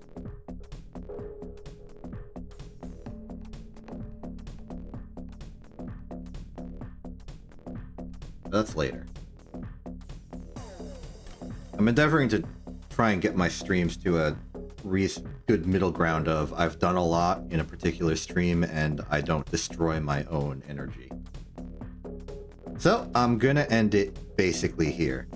Next time we will launch the second rangefinder to get the relay satellites into large Kerbin orbit, and then we will follow that up with a rescue mission. Probably. Congratulations on your level up, Dedamone. We're gonna put that to good use next mission. For now, though, I'm Exception. This is InTV. Have a good day, and good night.